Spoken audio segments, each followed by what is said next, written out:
Hi, I'm Christopher DeVon. And I'm Lisa Pilson. We're here at Rockin' the Roundtable Talkfest. We thank you for having us tonight.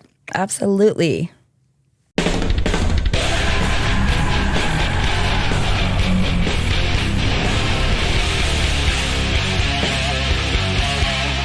Hello, everyone. Welcome back to the Rockin' Roundtable Talkfest.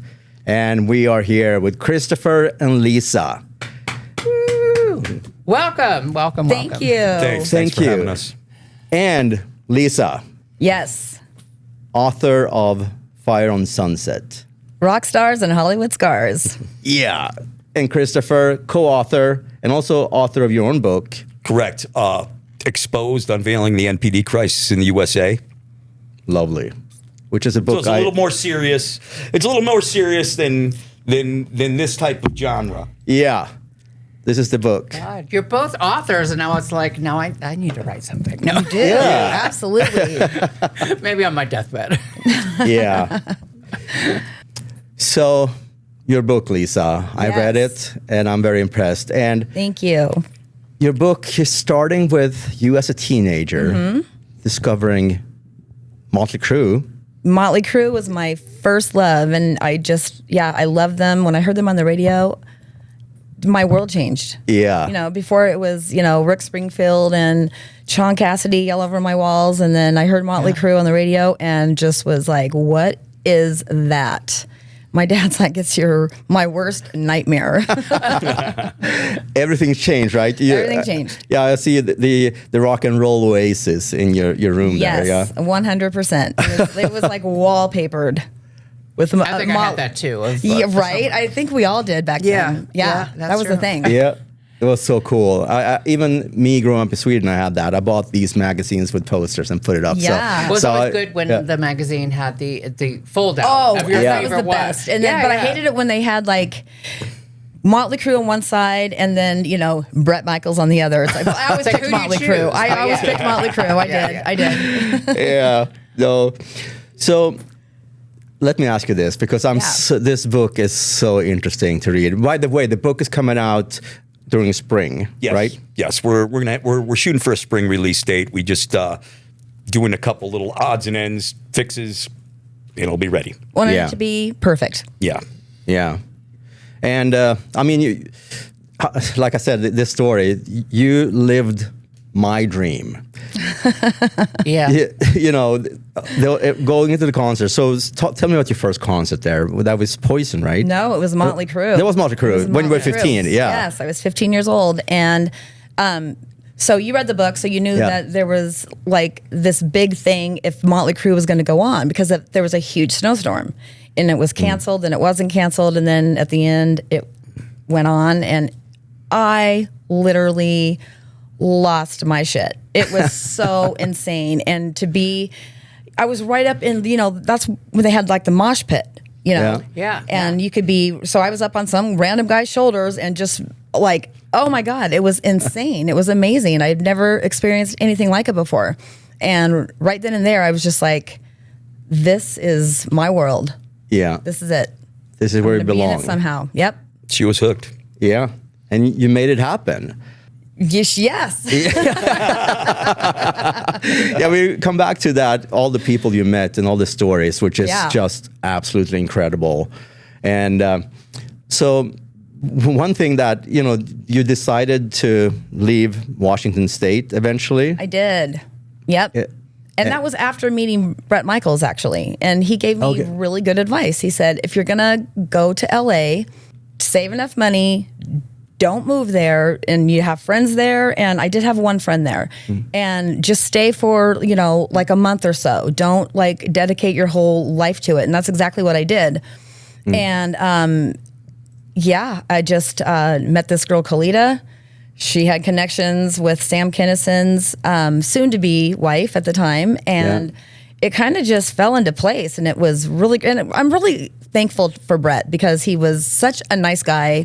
And he's somebody who I got to be friends with, really good friends with. And I would, he would know me today. And he just gave me such good advice. I'm glad I followed it. I'm glad I didn't just like pack up everything and just be like, I'm going to LA and I'm staying there forever and never, never. Yeah. Because as you know, I ended up leaving again. Yeah. Not before I met Jeff. So how old were you when that happened, when you first moved? I had just turned 21. Okay. Yeah. Okay. God, were you nervous? I mean, I come was on. extremely nervous. Yeah. Yeah. That's like a big thing when you move away from your parents and family. I was extremely nervous. Well, I had been living in Seattle at the time, but my parents lived in Eastern Washington, so it was like a 3-hour drive. Okay. So it wasn't It's that kind far. of an easy go. Yeah. But to get on a plane and hang out with this girl that I hadn't seen in 5 years and have her welcome me into her apartment and take me out and the rainbow the first time. Wow. Yeah. I mean, because I'd only seen it in magazines. And videos. And that was the first night. You went to the Rainbow the first night you got there, right? Not the first night I got there. No, it was a couple nights later. But still walking into that place and it was literally like you could take a magazine and just go. And it was exactly this. And then there was David Lee Roth. I mean, come on. Oh yeah, tell me about that story. Oh my God. So I Diamond Dave. Yeah. So I walked in. And, we, make it past the front door and I turn the corner and there's David Lee Roth at that table right in front of the fireplace. You know what I'm talking about? Yeah.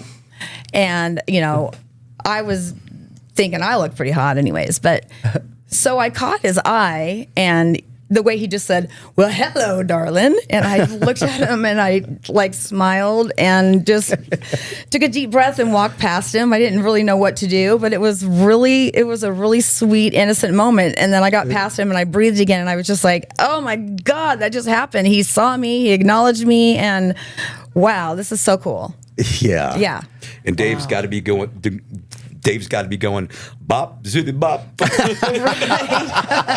Hey, well, he's probably he was still in Van Halen at that time. He was, yeah. Yeah. He was in his prime. He was in his prime. Yeah. That's great. Mm-hmm. Yeah. Larger than life. Right. And Rainbow, obviously, during that time, I mean, that was the place to be. All the rock stars were there. 100%. And you never knew, who was who at that time because, kind of all looked alike a little bit. Yeah. Yeah, I mean, for real. Up and coming. And then they ended up being even better. Like, I met, you know who else I met? The Nelson twins. Do you remember those? Oh, yeah. Of course. Yes. Nelson. Yeah. Nelson. Wow. Yes, that was the first night I was there. Oh, wow. Yeah, I forgot about that. Yeah, that's not in the book. That's not in the book. No, I completely forgot about it. So you guys get an added, bonus Absolutely. for this Talkfest. Yes. Yeah. So that time, let me ask you about how impactful MTV was, because you mentioned as a 15-year-old. Yeah. That was everything. I mean, when MTV came out, and everybody knows the first video, radio killed the video star. Yeah. Or something like that. Video killed video. Right? I'm ADHD and dyslexic. Yeah. Anyway, so when MTV came out, it was like, because you could see videos on. I loved it. I did too, right? Yeah. And then it was Dial everything. MTV, when that came out, it was yeah. and at that time, every single video, the top 10 were all hard rock videos. All of them. And I was so impressionable. Yeah. And I just was like, at that time, I just wanted to be one of those video girls. Yeah. I'm going. Christopher, Why is like, I want to be this rock star? Well, I wanted to be a rock star too, but it's like, I'm getting there somehow. Yeah. Did you go to Rainbow as well? I mean, you were also living in Washington, right? I've been, the Rainbow was a second home to me. Oh, yeah. I never got to meet the original owner, right. But I'm good friends with Mike. Oh, yeah, who runs the place. Yeah. All the staff there. I mean, I've got nothing but excellent stories from the Rainbow. Yeah. As a matter of fact, one time I got Marilyn Manson so drunk he fell up the stairs of the Rainbow.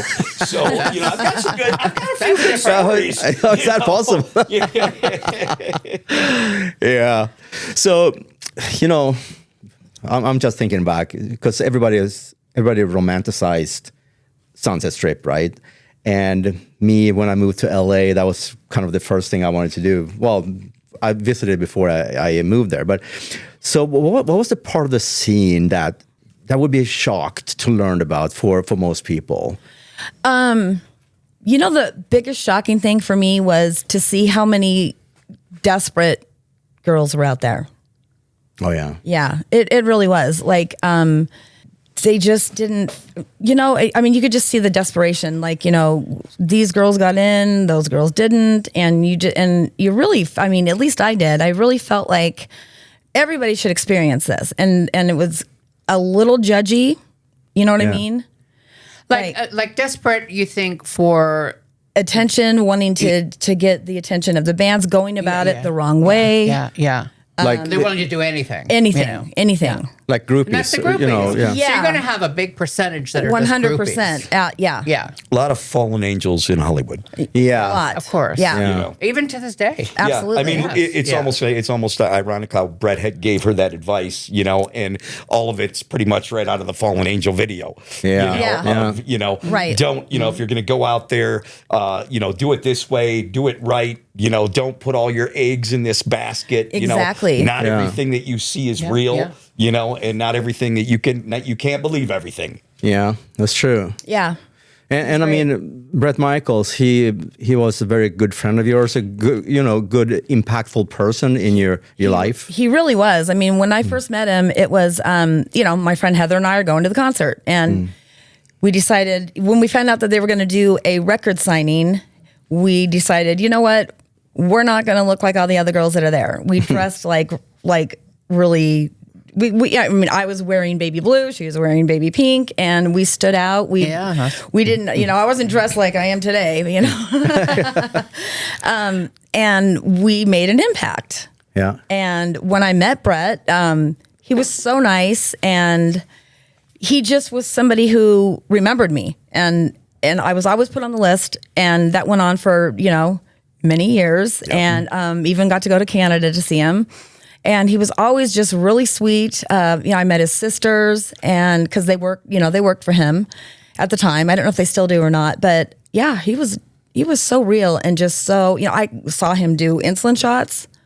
Oh yeah, as a diabetic. Yeah. I love that story too in the book where they met up and they got separated. Oh. They're going to, I'll let you explain it. Oh, But, yeah, the Van Halen it's concert. It's a really good one because somebody in the band, throws his back out. Yes, and Bobby Dahl. can't perform.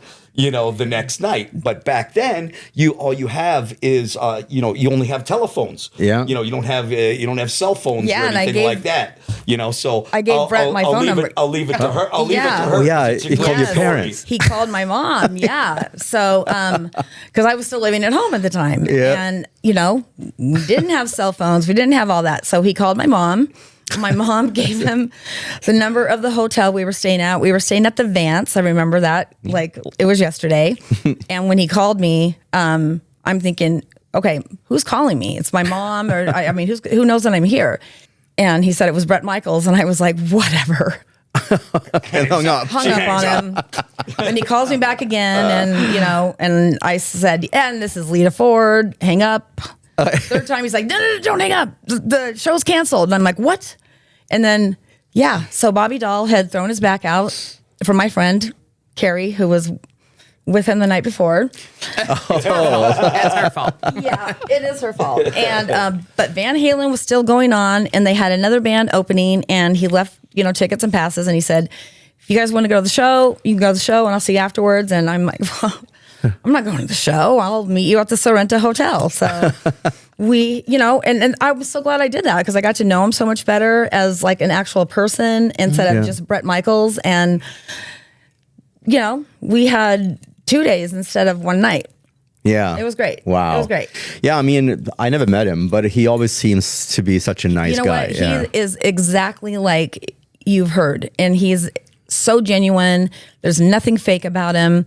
I never felt, he never like made me feel less than, you know what I mean? Mm-hmm. Yeah. It's exactly how he is, how you see him on TV. Yeah. 100%. He seems so genuine. Oh yeah. He will stay there and sign every single autograph until his tour manager's telling him to get on the bus. And he's got a great reputation in the industry. he does. Yeah. He really does. Yeah. Yeah, no, that makes sense. And I mean, his band is just so good. And it's too bad. Well, he has his own band now touring. Yeah. And which is, our friend Stacy Blades, he's a guitar player here in town. Yeah. And he's like, thank God they canceled the tour, because now he's a new member of Ricky's band. Rock Mafia. Yeah, that's so cool. Yeah, so he's like, yeah, that's great. Yeah. So speaking of people who were very impactful and nice to you, one of my favorite songwriters, singers, artists ever, Janie Lane. Oh yeah. Yes. Tell me about. I mean, I know he was very, very close to you as well. Yeah, he was. I met him in Seattle, and the first time I met him, he was just. Well, I was hanging out with Jerry Dixon, not Cantrell. Oh yeah. He was just so sweet, and there was just something so genuine about him, and just kind about him, and I really don't even know how the relationship got to be so close. Because like I said in the book, it's not like I talked to him every day or talked to him on the phone every day. We always seemed to be at the same place, and he always remembered me. And later in the book, he tried to give me some good life advice that I did not take. Yeah. But let's come back to that. We'll come back to that. But he just was somebody who always acknowledged me, gave me his phone number from, day one. And like I said, we would talk from time to time, run into each other all the time. I always had a space at his table. Yeah. I'll just say, put it that way. I mean, all these stories, the life you have lived, I mean, you two together writing this book, it must have been so easy to just good flow, right? Well, here's the thing. There was some very, very difficult times through it, reliving these. Yeah. Like I said, there's times when, I teared up, many times writing it, the part with Janie Lane. Yeah. I had met Janie Lane several times, throughout my lifetime. And, I thought he was a great guy. And was pretty devastated when he passed. He went way too soon, and his songwriting was incredible, and his delivery, amazing voice. He had an amazing voice. Truly, yeah. No, it's just so sad, and the way he passed away. Yeah, alone in Woodland Hills, room. right? Yeah. Alone in a hotel room. Yeah. It's just so sad. I couldn't believe it. I thought it was fake news. Yeah. I was hoping. Yeah. But I never saw him like that, and I'm actually really glad. Oh, you never saw him like that? Down and out. So I never saw him. I never saw him when he was like super down. I mean, I've seen him, drinking and stuff. Yeah, of course. I never saw him in that state, and I'm very glad that I didn't. Yeah. No, I can just imagine. And I mean, for me, there's been so many who have passed away now the last few years. Yeah. Starting with, for me, Ronnie James Dio was devastating. And now we had Ace Frehley. And now the other day here, Phil Campbell from Motorhead. Yeah, that was shocking. Yeah. That was shocking. 64 years old. Right. Like, too young. Way too young. And obviously, the big one, Ozzy. So did you ever meet Ozzy? I did. Oh my God. Yeah. Yeah. Oh, there's a great and Lemmy, Sharon as well? Yeah. Lemmy also. Yeah. The Ozzy story is hilarious. So Jeff was really good friends with Michael Wagner, and I was very good friends with Michael and Kelly, his then wife Kelly at the time. And he'd always go to Michael's house and do something. And he said to me, "So I'm going to Michael's. This is Jeff. Do you want to go with me?" And I was like, it was really super hot that day. And I was like, oh, I don't know. And he's like, okay, well, I'm just going to go lay a bass track down. I said, okay. And he goes, for Ozzy Osbourne. And I was like, wait a minute. Just a second. Yeah. And I was like, never mind, I'll meet you there. So he went, changed my outfit, knock on the door, and his wife Kelly answers, and she's cracking up as she's answering the door. And I'm like, what is going on? She's like, just come here. This has been going on for half an hour. So I walk in, and there's Sharon Osbourne, and there's like a toddler, Kelly Osbourne. Oh, wow. Yeah. And Kelly Osbourne is just going, Mommy, it's so fucking hot in here. I swear to God, all I want is some ice cream. I want some fucking ice cream. And Sharon's just ignoring her. No. Yeah. And Sharon's just ignoring her. And Sharon comes and Kelly introduces me as Kelly is still doing her thing. And she's like, it's very nice to meet you, darling. And I was just like, oh, it's so nice to meet you. But Kelly just would not stop. That's all she was saying. She wanted some fucking ice cream. And then finally Sharon looks at her and she goes, Kelly, would you stop saying the word fuck? And I was just like, oh my God, you can't make this shit up.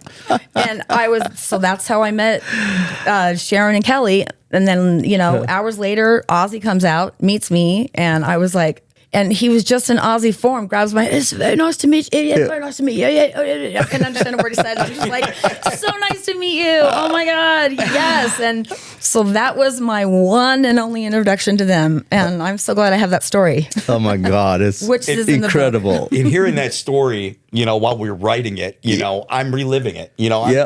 I'm living everything, right along with it. And all I can hear is, what's some fucking ice cream? But Kelly, I know. And then Sharon saying, Kelly, would you stop saying the word fuck? Just the way she said it was so hilarious. And she does it all the time. Oh my God, yeah. I mean, obviously that's where it comes from. Right. Yeah. And to clarify, Jeff, who you're mentioning, Jeff Pilson. Yes. Who was the bass player. You were married to him, and we're going to come back to that, how you met and all that stuff. Yeah. But he was the bass player for Dokken, obviously, and now he's currently in the band Foreigner. Yes, and he was a bass player for Dio, too. Dio, yes. Yeah. And it's incredible, I know, right? And he was also in the movie Rockstar. He was in that movie. Yeah. Yep. I remember that so well. And which part did he play? I can't remember. Bass player. Bass player. Yeah, and Zakk Wylde was in the movie as well. I forgot about that. That's it's been what like 10 years since I've seen that movie. Blas Elias was in the cover band that covered the Rockstar band. Yeah. And Yep. And Blas, he was the drummer we saw the other week here in Todd Kern's band. Yeah. Todd Kearns and Friends. Yeah. At the Copa Room. So was he in that too? Yeah, he was the drummer. Slaughter. Yeah. Okay. Yeah, from Slaughter. Yeah. And also Vince Neil's band. Yeah. Yes. Yeah. Great guy too. Great guy. Yeah. Met Blas. I met him only once with our friend David Plastic, who's the photographer. We went to, I think it was actually TSO, Trans-Siberian Orchestra. Oh, nice. Yeah, so we met him after the show, and just like you said, nice. Another genuine guy. Yeah. Nice, genuine, good guy. Truly family guy. So. Yeah. Oh yeah. Not family guy, but a family guy. So I mean, all these things. We're going to come back to, it's going to be a long conversation, I hope, here. But, when did you feel like this holy shit moment, so to speak? Like, when you realized that you had crossed from being a young fan of Motley Crue and all these bands, right, to become like, I'm actually in the inner circle here. I'm part of this. I know exactly when that happened, when I met Ronnie James Dio. Oh, yeah. Yeah. That was my aha moment. I mean, because I loved him. Yeah. And when I met him, it was literally like, you know what? I'm going to have kids someday. I'm going to do whatever I'm going to do. But right here in this moment, this is real life. And this is happening. And Ronnie James Dio is about ready to come into our house. And I was upstairs and I was nervous and I had my dog there and my dog met him before you know what I mean? That was that. Dog Panda. Yeah. Yep. The rock star. That was my aha moment for real. Yeah. Yeah. And I had met Ozzy before that, briefly, but it was Ronnie. Yeah. Because Dio as a singer made a bigger impact, I guess. Well, all they make big impacts, but I can. First off, I'm so envious because I always wanted to meet Ronnie James Dio. I became a fan 1976 when Rainbow Rising came out. Yeah. Mm-hmm. And I still hold the song Stargazer as my number one favorite song of all time. That's amazing. Yeah, so he means so much, and we went to see the movie, and I was crying, and I never done that. I mean, you have never seen me cry. I was like, I just want to hit you. No. That's that time. Yeah, and he was so sweet. That's what I hear. Yeah, he was gave me a hug instead of shaking my hand when I met him. Yeah, I just. It's all good, man. One of the good, with Ronnie, I'm envious of that too. Yeah. You never met him either? Yeah. No, but I got a great story of when me and my wife had went to go go to a show and we had front row center stage. Yeah. But we had to leave the concert, okay? Our son, we had a problem with the babysitter. So it was an outdoor concert. We had front row center stage. I'm just in heaven, watching Ronnie play, because it was the Black Sabbath, when he came around with Black Sabbath. And we go all the way up to the top of the, where the kids in the nosebleed section, at the top of the lawn. We see two kids, 8 and 10 years old, just rocking out. I mean, just having a blast. Now, mind you, this was many years ago. So these men, maybe, they're full grown now, But we handed the 2 tickets to them. And I says, look, guys, you got front row center stage. And they were just the looks on their face, I'll never forget it. And I'm sure it's a story that they tell to this day, about how they got to see Ronnie James Dio, But, I can just imagine. Yeah. Yeah, I mean, Ronnie James Dio, what a legend. And I mean, you became close friends with him because your husband, Jeff, he was playing in Dio, but also he became good friends with your father. He did. He flew my parents and Jeff's parents down for Thanksgiving, and we had Thanksgiving dinner at Ronnie's house, and he made everything. Oh, he cooked everything? He cooked everything. Oh my God. I mean, I'm telling you, it was just him and his dog Tubbs and Vinny and his then wife Justine, and then my parents, Jeff's parents, and Vinny Appice. Yeah. And we spent Thanksgiving there, and it was amazing. His house was like a museum. He just was so cool. Is that the house in Encino? Yes. With Wendy? Yeah. Yeah. Okay. Yeah. Wow. The castle. Yeah.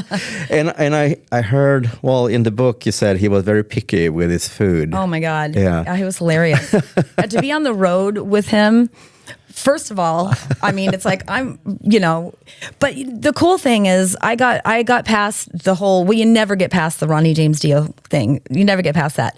But I got past the fact that, okay, he's this rock star because I knew him in a different way. And then, I'm basically going on the road and living, not the whole tour, but living with these guys. And then I got to see how Ronnie really was. And he was so picky. It had to be real mashed potatoes, and he wanted ice cream with chocolate sauce. He didn't want all these fancy desserts. That's what he wanted.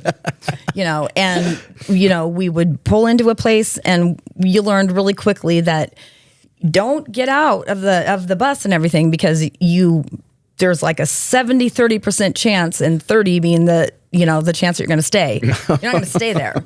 And it's, the walk in and walk out, and just hilarious. And his tour manager, Willie, be like, no, Ronnie didn't like it. He's from England. And he's like, we're going to the next place. It's like, they had instant mashed potatoes. Because that's the first question he'd ask. Are your potatoes real or instant? Okay, that was like... Yeah. That was the determining factor. Yeah, Yes. determining factor. Yeah. Yes, 100%. Yeah. God, I mean, when you wrote this book together, you must have been laughing and crying, so many emotions throughout. Yeah. Totally. It And really was. it's because of Christopher that I wrote this book. I was going to write a different one. Oh, okay. Yeah. I was going to write just a book about a different part of my life. And then we just started talking about all the experiences that I had.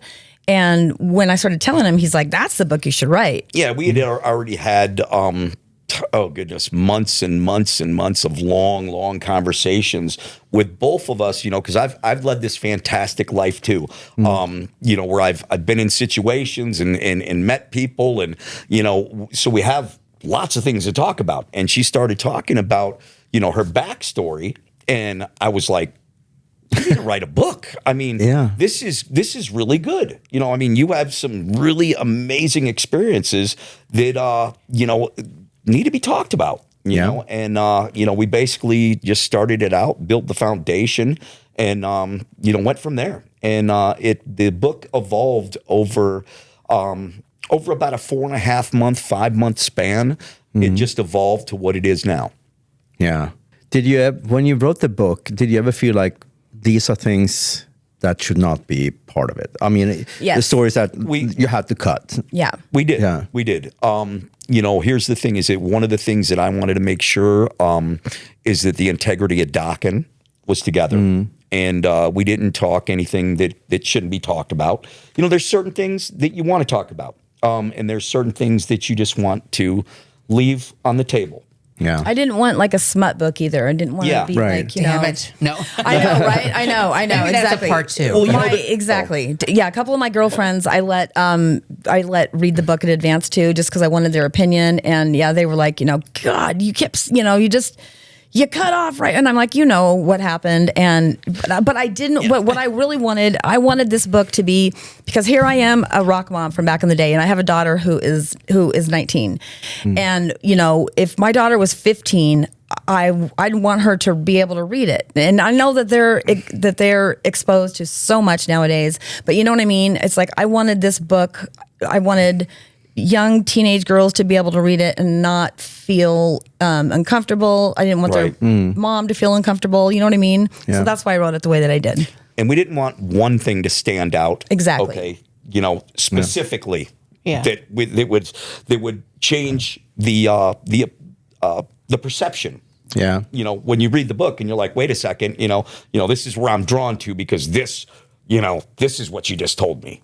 Yeah. You know.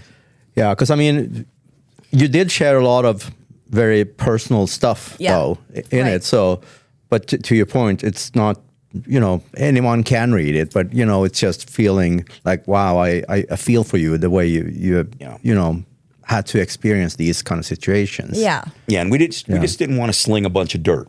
No. You know. No, I'm a huge fan of Billy Idol. Let me hear that story. Oh my yeah. gosh. Billy Idol. So I met Billy Idol the first time it was at a party. And no. It was at a club. And you know, like how in LA they'll have a club one night and they change the name of the title of the club all the time. Or are you familiar with that? I did not know that. No. Okay, Well, yeah, yes, they do. They do. So I don't remember the name of it. It was on Hollywood Boulevard. That's all I know. So I met him and got his attention, and it was a platonic relationship completely, and just became friends with him. I mean, kind of like acquaintances with him. You know what I mean? And riding on the back of his Harley down Sunset Boulevard, and when we stopped to get gas, and there's this guy in this truck who's across from us just going, "Is that Billy Idol?" I'm like, "Yeah, duh. Yeah, it's Billy Idol." I know, right? But he was a great guy. Yeah. He was absolutely just larger than life. Not in a Ronnie way, but just in a completely different way. Yeah. And really super sweet. It just, you know, it's like, wow, you're Billy Idol. Do you know that? You know what I mean? Yeah, I mean, that's the thing when these people who are incredibly famous and successful, they don't have to prove anything to anyone. They don't. Yeah. They just kind of relax. And that's the best kind. You know what I mean? Yeah. No attitude. He just didn't have any. And he also saved her from the Hollywood monster. Oh, yes. Yes. Yeah. Good old Harvey. You know, I mean, that was here's the thing is Wow. as she's telling me the story, you know, I'm like, what? Harvey Weinstein, you know? Yeah. And yeah, he saved her from Harvey Weinstein because he knew a little bit about something. Yeah. He's like, stay away from her. And at the time, we didn't know that. You know, you didn't know the backstory. You didn't know what was going on with him. Billy Idol obviously did. She's telling me, she's like, I was upset with Billy, you know, because I thought, you know, wait a second, you know, if I talked to Harvey, you know, because she had aspirations, you know, Hollywood aspirations. So, absolutely. You know, she thought, you know, if she talked to Harvey, you know, something, you know, but Billy led her right away from that path. The way he looked at me and said, "Darling, I know what I'm doing," I was like, Yep. okay. So you trusted him. I did. Yeah. I did. Thank God. Yeah. Well, it also, you know, it just goes into a scenario of what direction, you know, if I would have made a right here, what would have happened? If I would have made a left here, what would have happened? So, you know, it's a great mystery. I think we all know what it would happen if she would have taken the right. Well, but it would have came with obligations. Yeah. And 100. some, you know, some women didn't have a problem with it, and obviously most do. But they're the ones that become successful and, you know, whatever. But they have dark skeletons that always. But think of many who didn't become successful. Yes. That he abused. Yeah, but and exactly. I always wondered that there were a few actresses, they would do 1 or 2 movies and it would be like, okay, cool. And then I'm like, then you don't hear anything from them for like 5 years or even now currently. And like, because Right. they wouldn't with him, and he, kind of shelved their career. Yeah, like the Judd's youngest sister. I can't remember her name. Ashley. Yeah, she was one of them that did not, and he tried to ruin her career, and he did for a little while, but she came back. Yeah. Yeah. Yeah, she has a few movies, if I remember correctly. Yeah, I loved her. She played a good, suspense, type of movies. Right. Yeah. And I mean, it must have been difficult for you because, I mean, you had aspirations as a musician, songwriter, actress as well. I wanted to do all of it. So, and model, Yeah, so I really kind of was like, did I make a mistake? And I thought about that for a while. And then I saw Harvey Weinstein at a party a few weeks later, and Billy was not with me. But his words were in my head. I know what I'm doing, darling. And I steered clear of him. And because it was just like that intuition that you can't shake and you got to listen to it. Yeah. And so I listened to it. Yeah. Yeah. So, I mean, who knows? Doesn't matter now. I'm really glad that Billy was there, though. I really am. Yeah. Saved you. Yeah, he did. He really did. So, speaking of another person who has a reputation, but was not abusive like that, as far as we know, Hugh Hefner. So you went to the Playboy Mansion with your husband, Jeff, right? That was awesome. Yeah. Yeah. It was for Children of the Night, which is Ronnie's long-standing charity that he does, him and Wendy. Yeah. And every year they did a charity. It was around Halloween, and I get to go to the Playboy Mansion. So it was Vinny and Justine and Ronnie and Wendy and myself and Jeff and Tracy G and his girl, who was the guitar player at the time. Oh, yeah. And his girlfriend. And we all pulled up to the Playboy Mansion, and it was everything you ever thought it was and saw in pictures. It was massive and amazing. It was great. But yeah, no, Hugh Hefner was very charming, I have to say, in his suit and his cigar. Not his suit, his pajamas. His robe and pajamas. Yeah. And what did he tell you who you looked like? He said that I looked like Natalie Wood. Oh, okay. Oh, wow. No, because I thought it was Rita Hayworth. But Rita Hayworth first, yes. Yeah, you know what? I'm getting them mixed up. Ronnie always said I looked like Natalie Wood. Okay, yeah. Yes. You know what? This isn't in the book, but his nickname for me was my little Natalie Wood. Oh, I forgot about that. Yeah. Wow. No, Rita Hayworth. He said, you remind me of young Rita Hayworth. And I was like... So one thing I wanted to mention, today is the 1-year anniversary of our first Talkfest. Yes. Congratulations. Yes. Congratulations. Yay. Congratulations. Thank you. And the first one was with Ira Black Good friend of mine. Jessica Chase Good friends of Black. mine. Yeah, good friends of ours. As a matter of fact, that's how we met. Oh, yeah, it is. Yes. Thanks to Ira and Jessica. Yep. Yes, that's how we met. That's true. Yeah. I did, yeah. And now that fun podcast actually caught some attention. Mm-hmm. So as part of the podcast, we talked about how Mark from Bullet Boys stole or borrowed Ira's amp and sold it. Oh, yes, I know that story too. And that ended up on actual Metal Sludge to your friend Stevie. From Tough. Yes. Wow. So tell me how you know how you met him. Yeah. How I met Stevie. I met him at I ended up getting passes, my friend and I, to a TJ Martell celebrity charity baseball game, which I don't know if they still hold them, but they used to hold, it was the Rockers against the Rollers. And there was Stevie, and and I knew him right. That was when I first came to LA too. That was my first visit in LA. Before I even met Jeff, obviously. And there he was, and I was just like, "Oh my God, you're so cute!" Yeah, because he kind of looked like Bret Michaels. He did. He did. Go figure. Yeah. He did look like Bret Michaels. Yeah, and and I just walked my shit right over there and introduced myself, and he was so sweet. And we exchanged numbers, and we went out several times, hung out with him. And another funny thing is, my friend I was staying with, Kalita at the time, she was having a refrigerator delivered to her apartment. This is not in the book. And who delivers it? Stevie Rochelle. Oh my God. Yep. And somebody else. And I was just like, I just saw you 2 nights ago. Well, Stevie's a hardworking guy. He always He is works a hardworking jobs. guy. Absolutely. Absolutely. He's like, that guy's a hustler in a good way. Yeah. And just a sweetheart. And I really appreciated my time with him. And he kind of like let me, don't do this. And, kind of just, he was just very inspirational to me. He really was. Yeah. And I think that he should have been a much bigger rock star than he ended up being. And if it wasn't for the Seattle Sound, which I loved, I did. I have this relationship There's a with good piece in that book. There's a relationship of, the music I love so much and this up and coming stuff that no one had ever heard, but that kind of just put a big wrench in Stevie's success, I think. Yeah.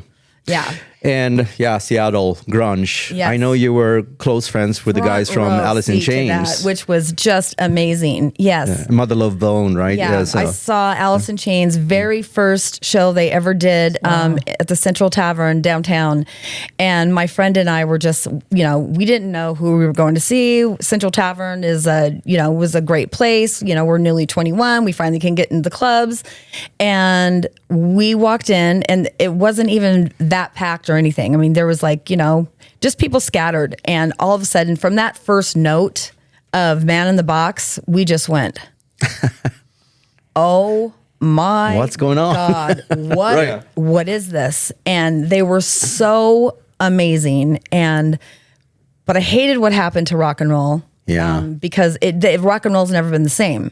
Do you think Alice in Chains was kind of the inspiration for all the other bands that came out of Seattle? I think that Alice in Chains, I think Mother Love Bone was. Okay. I think Mother Love Bone started it, and then Alice in Chains and Nirvana, Pearl Jam was Mother Love Bone with a different singer when Andrew Wood died. Yeah.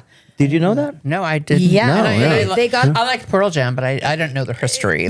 So Pearl Jam, Eddie Vedder came from Washington, D.C., and he auditioned for the band, and I think he fit in perfectly, but it was basically, that was Mother Love Bone before Andrew Wood unfortunately died too soon. Okay. But it was amazing to have a front row seat to, the change of music happening right in front of you. That's historical there. It's totally historical. Yeah. Ground zero. Yeah. Yeah, ground zero. So, I mean, we are all 80s rock star, fans, right? Yeah. So, I know you love grunge, right? You appreciate it? Yeah. Well, interesting thing, because if that would happen nowadays, it all can still... all types of rock and roll, and you hate this because everything under the umbrella, like metal and rock and roll, there's so many genre branches on, and they all coexist right now. They're all successful, all selling out arenas. Yeah. But back then, maybe it was because of MTV or the radio stations, because they would just stop playing. They would the other rock and roll, exactly, the hair metal or whatever, and then only playing grunge. It's like, well, where's this and where's that? There was room for both, and I don't know why they maybe that's the way things happened back then. I mean, I don't know. Yeah, it was it was really strange, and like I said, I felt like there was like a tug of war going on inside of me, because it's like, but I love this stuff. Yeah, but this is amazing, and no one's ever heard it, and why can't there be a table for everybody to sit at? You know what I mean? Yeah. How did you feel, Christopher? Well, here's the thing. In 1994, the tide turned, and it turned against rock and roll. Yeah, bring up the mic. Yeah. Oh, yeah. The tide turned, and I believe it went against the traditional rock and roll we were listening to. Yeah. And it just went from there. It all changed. Yeah, it's crazy. And people either loved it or hated it, and there was very few people like you probably loved both of them. It was right? Nirvana. Yeah, I mean, it took me like a year to really, or I don't know, like almost a year to really just. Be open to it. Yeah. At first I was like, what the fuck is this? But you've been so open with music. I mean, you as a kid, you listened to Kiss, you listened to Pat Benatar, you listened to disco. Jett, the Billy Idol. Yeah, but also the Bee pop Gees. and Expose and those bands. But that was like later 80s. Okay, but, it would just I guess I don't know. My taste would change. It's probably the most broad between both of us. Yeah. I have the most like. Well, she got me into Lady Gaga. I never listened to Lady Gaga. I love her. Yeah. Wow. What an amazing her. artist. Yeah. She's a I write star. songs, and I have songs that I have written that for her. I mean, Yeah. I don't know, you know what I mean? But I mean, when I write them, it's plug. like she's like, and I have to use AI as what, Yeah. but her in mind, and I'm, who knows, maybe someday. Yeah. But I love her. Speaking of AI, are you using Suno? AI that? Suno AI software. I'm familiar with it. I'm not yeah. like, I'm probably not, I'm not like a master or anything like that, but I know exactly what you're talking about. Yeah. Cool. So, I mean, you, Christopher, have you always been, like me, a metalhead? Oh, yeah. Yeah, since I'm born and raised in Detroit, Michigan. Oh, yeah. Detroit Rock City. Oh, so not Eminem then? Well, yeah. I love Eminem. Well, Kid Rock. Kid Rock's from Detroit. Ted Nugent. Oh, Ted Eminem. Nugent. Yeah. Ted Nugent's from Madonna's Detroit. from there, Mitch right? Ryder. Oh, that's right. Some of the greats. Best place in the world to ever see a Kiss concert. Detroit Rock City. I was there at Cobo. So, what was your first Kiss concert? Oh goodness. My first Kiss concert was the Analyze. Okay, 1980. Queensryche was opening for them. Okay. So I'm gonna Early say, 80s, right? Yeah, 84, I think it was 85? 85. Yeah. Yeah, because Lick It Up came out 83 or 84, I think. Yeah. So, yeah. When I seen Ted Nugent come out, he used to pull up in a limo, to Cobo and crawl out of it. I mean, Detroit was just a crazy rock and roll city, Yeah. Uncle Ted. Yep. So tell me about your first Kiss. Well, your first concert my ever. My first ever concert was Kiss. Really? So, 1978. Wow. 78. Yes. Jeez. Yes.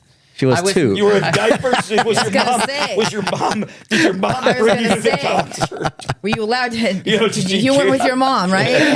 my older sister and her 2 sons, and they were younger than me and my nephews, but she had them such a young age. They're like my little brothers. So they were like 8 and 10 years old, and I was like 12 or whatever it was. I don't know. Wow. Yeah. I never seen Kiss. Yeah. 12 in 1978? Yeah. No way. I think. Wow. So. I think. No. Yeah. Oh, wow. I mean 2. I meant 2. I was 2 years old. No. Right? Yeah, okay. All right. So, Oh, God. So, like I said, I'm just the story of the book. I was so hooked. I was like, wow, this is just so amazing. And so one question I wanted to ask Absolutely. you is, which rock star had the biggest difference? I thought you were going to ask me something else. Yeah. I thought so too. We already know the answer to that one. He's got a reputation. But between the public image and who they really were, we talked about this before here, like the guys who don't have to kind of prove anything. But were there any of the people you met there, in that time that were completely different privately than they were, as a public figure? I would say that. Let me think about this one for a second. Yeah. You know what, Janie was a lot. He was a lot. I mean, he always was portrayed as a great person and all that, but I couldn't believe how much softer and how much more just like almost there was something almost sad.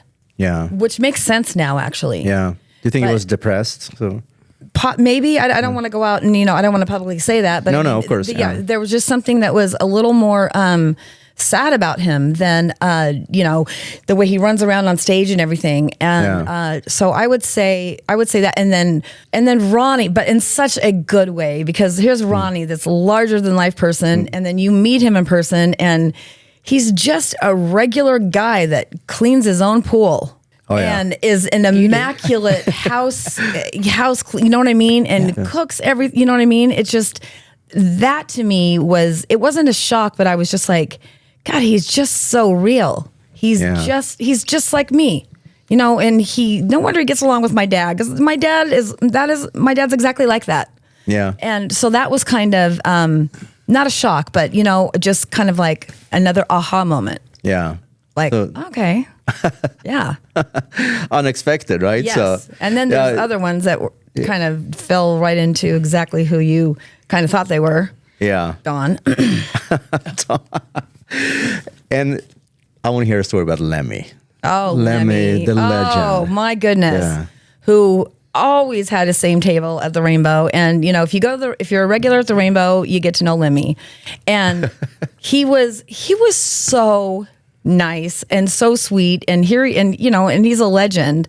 And, but I saw girls taking advantage of him, who only sat at his table because they wanted free drinks, they wanted free dinners, they wanted free everything. And I wasn't like that. I literally, it's like, tell me everything. Tell me about, Because he was a good storyteller. Because he was a great storyteller. Yeah. And I just wanted to absorb all of it. And there was other girls who's like, if he's not buying drinks and they're just up and out, you know what I mean? But I always felt like if I walked in there, I had a place at his table whenever. And, he would, I've seen him even make girls leave to have my friend and I come sit down.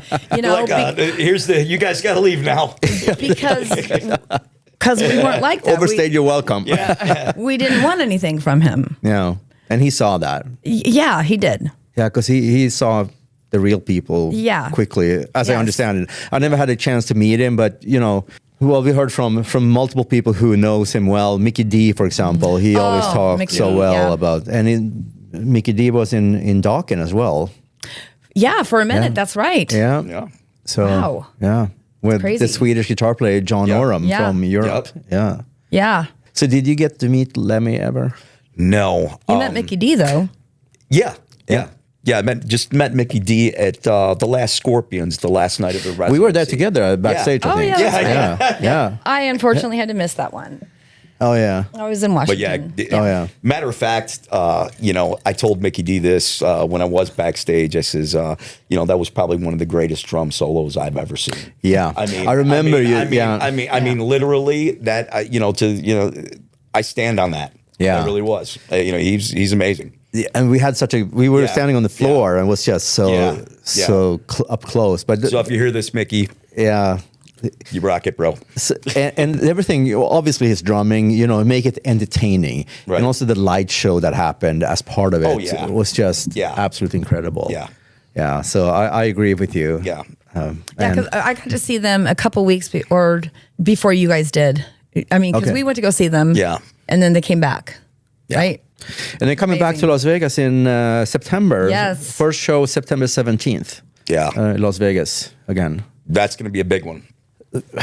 I mean, I have so many questions for you. I hope you have time. Yeah. We're having a great time. So when you got the first backstage passes to the Poison concert, if I remember correctly. Yes. So what is the biggest myth about backstage passes and the rock and roll lifestyle? Because we have heard so many things. I mean, it's different today probably than it used to be. But, But how was it really to be backstage at that time? It was amazing. It was like, oh my God, this is so cool. And there were so many, there was a lot of people waiting to get backstage. And then, I learned very quickly about the color-coded passes. Okay. Tell me about that. So, in what way? Different colors of passes. So we got the passes from their tour manager the day before. So we had these blue passes. Okay. And blue means you got it from somebody that was, working for the band and, it's legit or whatever.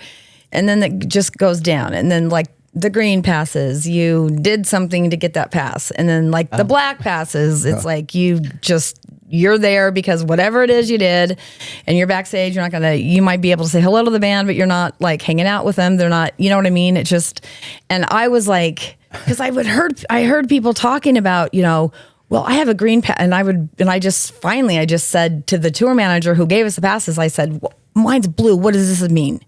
They're like, no, you're fine. It's you didn't do, and I'm like, and so the blue was the top tier. The blue was that night. Blue was for band. Okay, yeah. Blue was for band. But Anything they changed below colors. was for the colors stage. would change all the time. Okay. Sometimes Just it'd be like red, wristbands some be today. pink, Yeah. some be Yeah. exactly Yeah. yellow. Yeah. And beyond. Right. So, so I learned about that, and then being on the road with Dokken, boy, did I learn about that.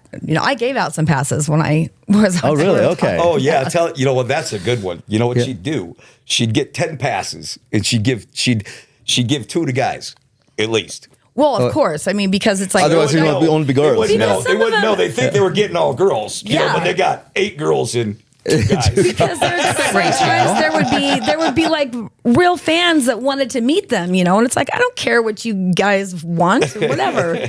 These, they really want to meet you or whatever. So I would always do that, and then I would, I'd try to pick what I thought was actually kind of fun,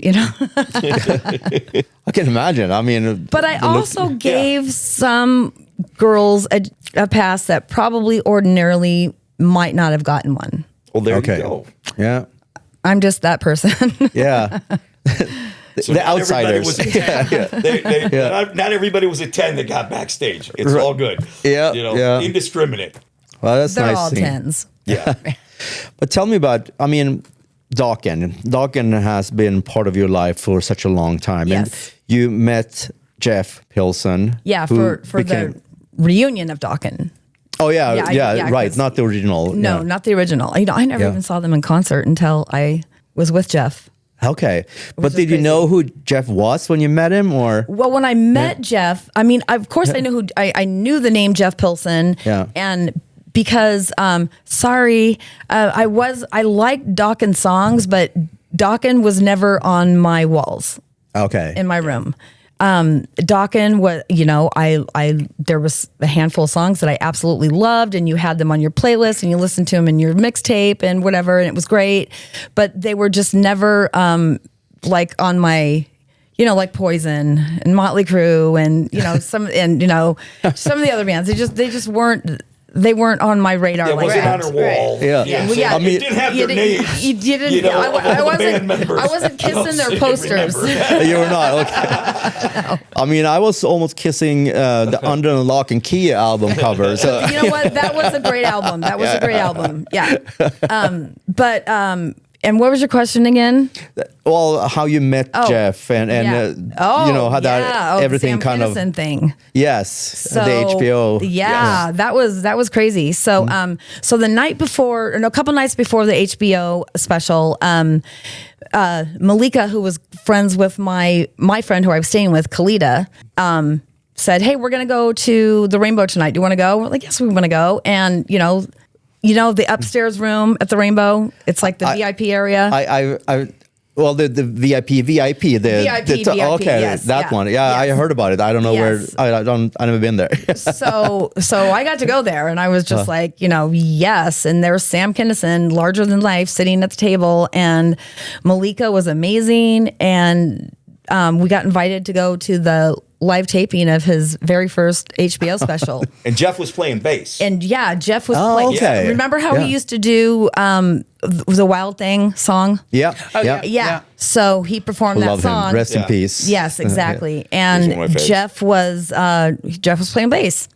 And Jeff's really good friend, Kevin Philo, was sorry to give this up, but was the plant in the audience where, what girl, ruined your life and we're going to call her right now. And, so it was Jeff's friend, Kevin, that was in the audience, and, they pretended to call his girlfriend. And so The plant. That's cool. The That's plant. cool. Nobody, it's revealed. Yeah. It's revealed, sorry. But because I always expected that. Yep. Kevin was the plant. And backstage, to me, Jeff was just, I didn't even know it was the same guy that was playing on stage because he had changed his clothes, and he came up to me and started talking to me, and he said, would you like a non-alcoholic beer? And I said, a non-alcoholic beer? I said, no, I'll take a real one. Yeah. Jeff had been sober for a couple of years at that time. Yeah. And so we just started talking, and then my friend Khalida said, that's Jeff Pilson. And I was like, Jeff Pilson, Jeff. Oh, from Dokken. She's like, yeah. And I said, oh, no, I didn't know that, but okay. And so we hung out, and we were going to, it was around Halloween, and they were going to a party afterwards and said, do you want to go? And I said, well, I drove my car, so I will, I'll follow you guys. And went to this party, and it was in Laurel Canyon, another place I'd always heard about, reading books, magazines. Laurel Canyon and Coldwater Canyon were a huge part of, the California culture. Everybody lived there. And so anyways, we walk in and we're at Mickey Dolenz's house from the Monkees. Oh, yeah. Wow. Exactly. That's just insane. I mean, and it really was because, just walking in there going, and I know, he answered the door. I didn't know that was him who answered the door because he looks so different. Everybody's so much smaller when you meet, you know what I mean? And just look different. But looking all over the walls, I was just like, I wish they had cell phones back then. Oh, can you imagine? Yeah. I would have taken pictures of everything. Yeah. I'm just getting hey, with the monkey. I used to watch that show. I know, same, exactly. Yeah. And to just But this is way after that fact. Way after the show. So. And then his daughter, Amy Dolenz, was also there, and she was in she was doing a pilot for a TV series at the time. Don't know if it ever got picked up or not. I can't remember. Yeah. But just to be at their house, it was like, oh my God! I just went to the living legend, live right? Yeah. taping of Sam Kinison doing his HBO special, and now I'm at Mickey Dolenz's house. Who knew? Who would have thought? If you would have told me that, later on tonight you're going to be, the guy from the Monkees, you're going to be hanging out at his house for a Halloween party. Yeah, that's crazy. Okay. And I want to continue the Jeff story, but so Mickey Dolenz. that's I can't even imagine how that. I got to tour his house. Yeah. And, a group of us did. And like I said, all I can say is that I wish that we had cell phones back then because I can't even remember what I saw. You know what I mean? It was a museum of everything. You're just going into, kind of like your house. Yeah. You know what I mean? Museum of rock memorabilia. It just was so cool. Imagine And the shit he probably collected. there was pictures of him with like Johnny Carson and just, I think there was one of him and the president and just amazing. Yeah, because he was one of the most famous American artists. Absolutely. Yeah. So, but I think your experience and your it's so vivid, your memory is because there wasn't cell phones. You know what? You're right. You're right. Because you really experienced it. You're right. We're distracted now. It's just the way it is. Couldn't even find a picture I was looking for because there's 1,000 before that one comes up. Yeah. You're right. So you might not have all that, like a vivid memory. You'll have a basic memory. Right. Yeah. But even that, to this day, I think what did we just do the other day? Oh wait, I think my picture, I had a photo of that person, but before we would just have to remember and you're actually experiencing. So anyway. So you're right. It's like pros and cons with everything. Yeah. But in the book you have some really nice pictures, with people and Kip Winger, Kip Winger. I hate that Winger was, the whole MTV thing. Yeah. That because really Winger is them. such a great band. Yeah. But Kip was a great singer. Yeah. Is. So, but back to Jeff. I'm just so curious about the story. So you started dating and. So we exchanged numbers, and the night that I met him, we just were driving around everywhere. We went down to the beach, and I had my Alice in Chains cassettes, and I had all I did, and Heart's another big one for me. Oh, same for her. Yeah. And we were just listening to that, and then I remember telling him, I'm like, and he'd never heard it yet, and I was like, this right here is going to be huge. Just wait. Oh, you predicted it. Yeah. Oh, yeah. Oh, I knew it was. I didn't know how big, and I didn't know how long it was going to last or whatever. But I knew, and we just drove around. I don't know. All of a sudden, the sun was coming up, and I was like, well, I got to get back to my. Yeah. I got to get back to my car, and nothing else. By the way, Jeff, just got to get back to my car, and I have to get home. But then we made an arrangement to meet, not the next day because we'd been up all night but the next day I was supposed to meet him at his house at lunch, and I was a little late. About 3 hours, right? Why is that? Okay, so an hour of it was me getting ready. I already knew I was going to be an hour late. So, okay. I'd never driven in Hollywood before, or the California freeways. I didn't know you had to take 14 of them to get to North Hollywood. It's back before GPS. Oh yeah. You're not GPSing. You're in California traffic. And I could not find anything. Yeah. No, I had no idea how intense it was going to be. You miss a freeway and nobody lets you in, and and I have road rage, so by the time I got there, I was already pissed anyways.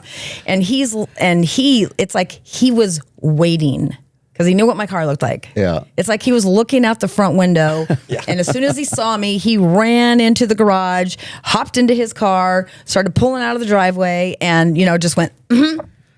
He was watching. I was like, oh my God, I had no idea where I was going, and you live like out here. And I was so mad. And he was like, yep, well, you know what? You're not on time. I'll, see ya. And I was just like, oh, you son of a bitch. He waited there long enough for you to get there. He wanted to prove a point. He did wait long enough. And I just was like, you have no idea. I've been to 5 gas stations.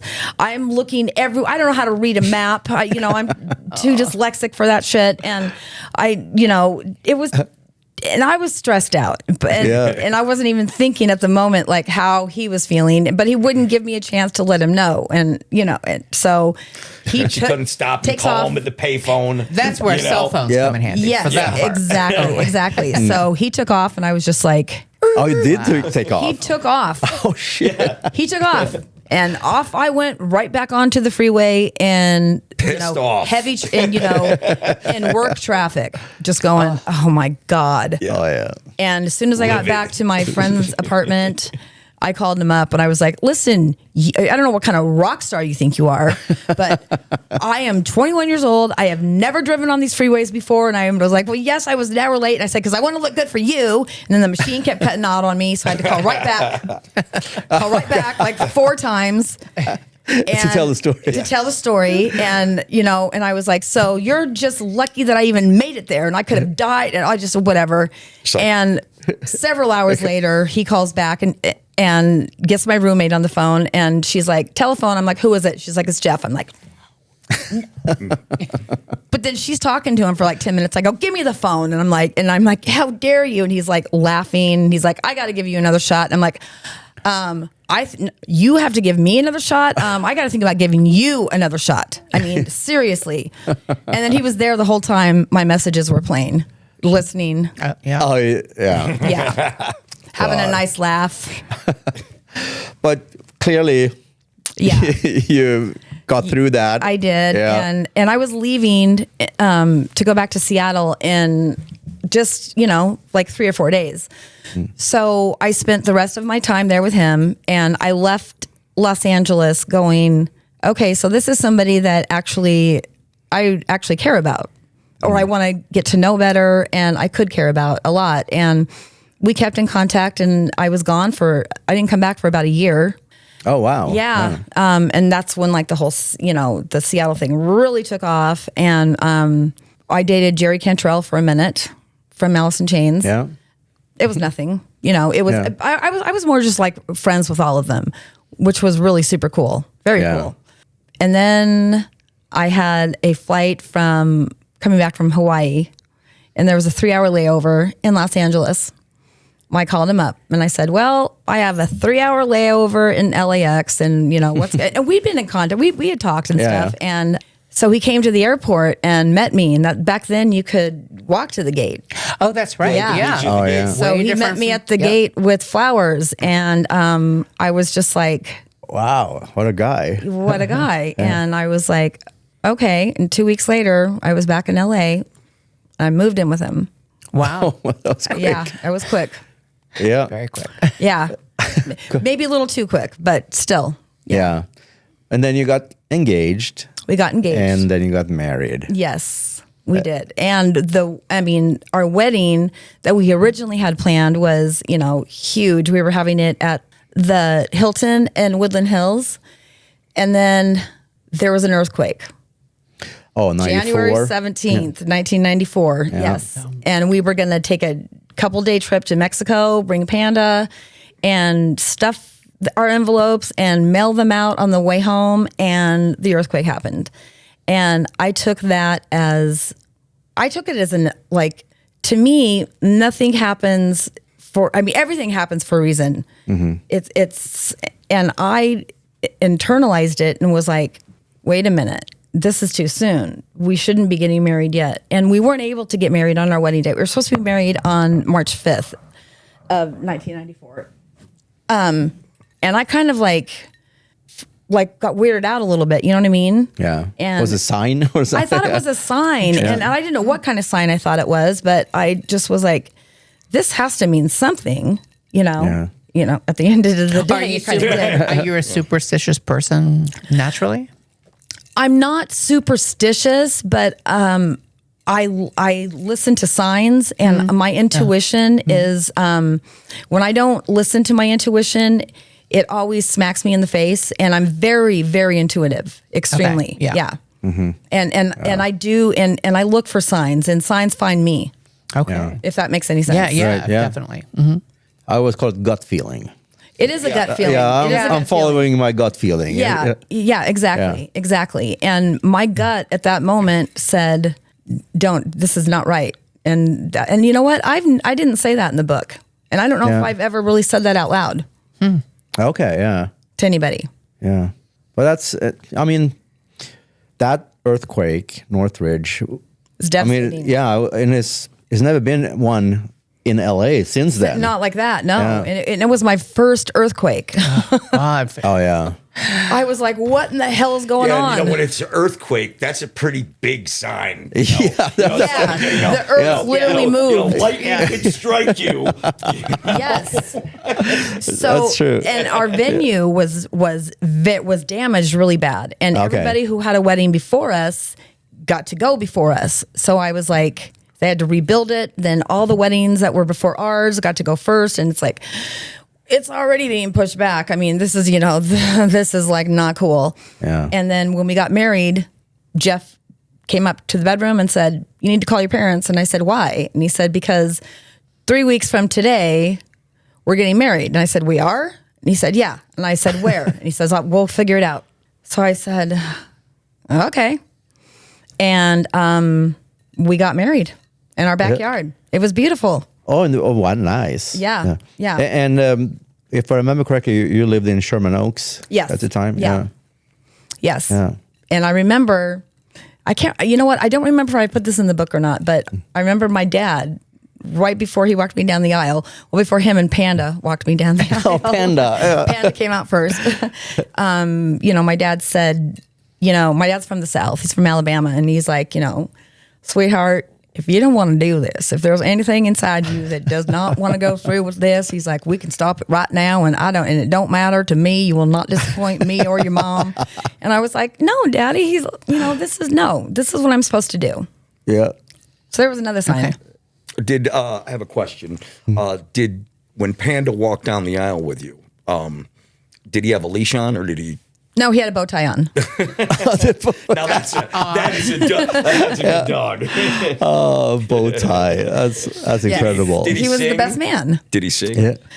He sang when he started singing a little bit when we walked down the aisle to Pachelbel's Canyon and Canyon, and towards the end of the piano solo of that song, he started doing a little because he would sing. Yeah, because he was moved. He was known as a singing dog. He was. Oh, he was, yeah. Yes, yeah. Yeah, because it was like a husky type He was a miniature American Eskimo.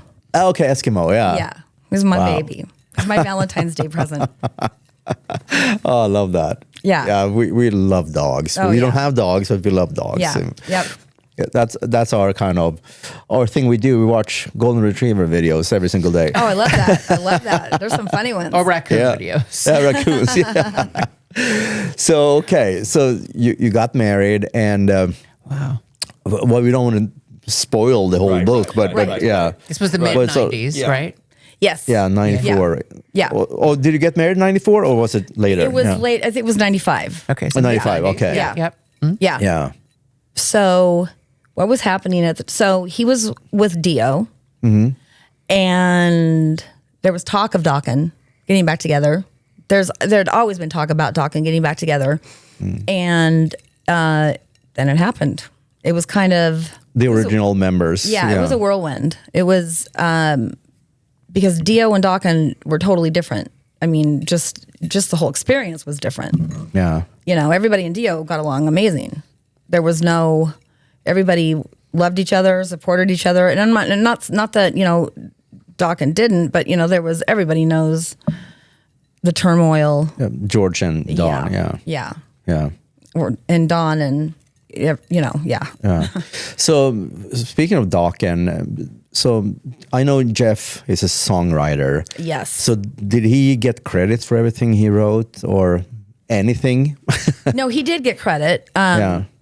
You know, and I've watched a lot of probably the same podcasts and stuff and interviews that you guys have all heard. I have heard. You know, Don wrote everything and Don did everything, and, you know, the band did nothing or had little to do with, you know, the recording and the writing and everything. And I don't, and me personally, that is not how I saw it or received it. I think that Jeff had a lot to do with the writing, and I think Mick, you know, maybe didn't have as much to do with it, but Jeff was a writer for that band. Not the writer. I'm not saying he was the writer, but I think that it's been portrayed a little bit differently.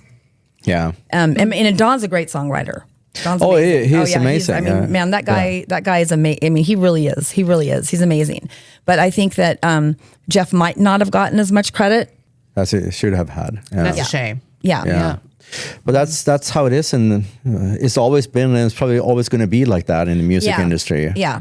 So, but you know, I mean, Don thought that, you know, that he orchestrated, you know, most of the songs, and, you know, not to discredit him at all, because if that's what he thought, that's what he thought. You know what I mean? You could ask him right now, and he would literally say, "It was me. I was, you know, I'm the writer of all the songs, and they had, you know, something to do with it." It's just a difference of, you know, the opinion. Yeah. Yeah. Yeah. And I mean, the opinions, you always, you know, everybody can have an opinion. Right. So doesn't mean you're right. Right. Exactly. And it can change throughout the day, depending on what mood you're in. Right. That's true. That's true. Yeah. That's true. Yeah. In that particular scenario. Right. But before Jeff, you met Axl Rose. Oh, yes. Yeah. That's right. And you became very good friends with him to the point you actually heard the song November Rain. Oh, yeah. Before. Yeah. That was another rainbow. That was a rainbow, like, during the week. It was kind of early during the week. Axl was already sitting there with his, you know, his people or whatever. There was nobody else from the band. And my friend and I went and got a table, and, you know, of course, my friend... And we're like, yes, that's him. So we sat down, and I would do my little Lisa walk, you know, just kind of walk around a little bit, make myself seen. Looping around the tables. The Lisa loop. There you go. I like that better. And I sat back down at the table, and then somebody from his table came over and said, "So Axl wants to buy you a drink. He wants to know what you want." And I said, "Well, if Axl wants to buy me a drink, he can come over here and ask me what I want, and he can come over and you know." And so that kind of went on back and forth a little bit, and then finally we went over to his table and sat down, and he was, you know, he was very sweet. He was very sweet, and I was just like, you know, I'm still waiting for that drink to come to my table. You're lucky I'm sitting here right now. And anyways, we had a great time though, and I got to go to the VIP again upstairs, and he was staying. He had an apartment on Sunset Boulevard. He lived in a condo. Well, that night. Yeah. But it was right next door to hell. Remember that song? No. Okay. It was a song on the album, and it was written about his neighbor. And she she would pound on his walls. Oh. Yeah. I've read that, yeah. Yes, she would pound on his walls, and I said to him, I said, "This is right next door to hell." And he's like, "Yeah." And he's like, "Check this out." So he would make a lot of noise. He'd kind of like pound on the wall a little bit, and she'd shut the fuck up, just go nuts. And it was hilarious. And I felt like, oh my God. So you wrote that song in this condo? And he said, yeah, I did. And he's like, here, let me play something. And November Rain. And I made him play it over and over and over again. It was beautiful. I mean, I cried when I heard it. Yeah. I did. I just thought I'd never heard anything like it. Yeah. What an anthem, right? Yeah. And he had, I said in the book bunk beds, but what he did is he had a bed that had so it was like a bunk beds, but only one bed, but a ladder up to it. Oh yeah. Like a kid. Okay. I mean, it really was. And he was, okay. So you asked me earlier, was there anybody who was completely different and, once you met them than what your image was perceived of him? I would say it was Axl Rose. Okay. Because, he was not written about sometimes in a very positive light. Yeah. And for me, I didn't see any of that. He was very, very just deep and forthcoming and, talked about stuff that he hadn't talked about, stuff came out later, but was very open and it just seemed like this sweet little kid that needed a hug. I mean, honestly. Yeah. Would you say he was highly intelligent? I would say he was extremely intelligent. Yeah. Yes, extremely. He had, not the greatest life growing up. Indiana, right? Yeah. Yeah. He was lovely. He really was. Yeah, because the perception, I think at least I'm as a fan, was that he was kind of insane and angry. Yeah, 3 hours late for concerts, and I wouldn't, she didn't see that version. No, yeah, I didn't. No, that's cool. I didn't. Did you get to meet him? I mean, any of the band members of Guns N' Roses? You know what? I never got to meet any of them. Yeah, me neither. Yeah, I would love to. I mean, I still would love to meet them, even though they are like superstars. But it's just those are the guys I would be starstruck if I meet. Yeah. Well, I know I have a lot of ex-girlfriends that have met them. So that gives you, there's that 80-20, there's that 80-20 rule right there, Yeah. I mean, we would have liked to got to meet them, but, we would have had to been selected. Right. We'd have had to been that part of that 20%. Oh, goodness. That's so true. Yeah. Right? Yeah. Makes sense. Yeah. That is true. And and speaking of Guns N' Roses, so Slash, he loved your dog Panda, right? Slash was awesome. And Slash was exactly like he is perceived. Just, I mean, everything you see about him, read about, whatever, it was all true. It was just the ultimate rock star. But fun loving and nice, you know what I mean? Not a dick or just, he just was Slash. Yep. But yeah, loved my dog, and my dog's favorite song to sing to. How we knew that Panda could start singing was we were playing "Sweet Child of Mine" in the guitar solo, and my dog is like 4 months old and just starts throwing his head back and wailing. So we had Slash staying at our house at the time, and playing that live, and Panda just in front of him. Just sing. It was just amazing. And I was just like, who knew this would ever happen? You know what I mean? Yeah, that's just so. What a crazy story. Yeah, I mean, but you could relive it in your mind. That's the great thing. Yes. Yeah. You could be right there in the room. Yes. Right. When they're just telling about it. And I mean, when you heard all these stories, you must have been like, when you wrote this book together, it must have been absolutely crazy to hear all this. We had to just go step by step. What happened during this time frame. Yeah. Yeah, and he really kept me like on track. Yeah. Because I would go off and be like, he's like, wait, no, bring it back to the story though. Yeah. It doesn't fit in with the story right now. Little different intricate parts, that had to be kept in there. Like one of the cool things that, you were saying about Slash when he was staying at the house, Slash had a limo parked out with a driver parked out. The entire time. Yeah, 24/7, right? 24/7, and, get me some cigarettes, give me this, give me that, Exactly. Back and forth. And I felt bad. And he's like, She's like, can I get you some lemonade or something? He's like, that guy's got everything. You have no idea how much money this guy's making. And I was just like, okay. I did meet Slash briefly. It was like 95, 96 in Vegas.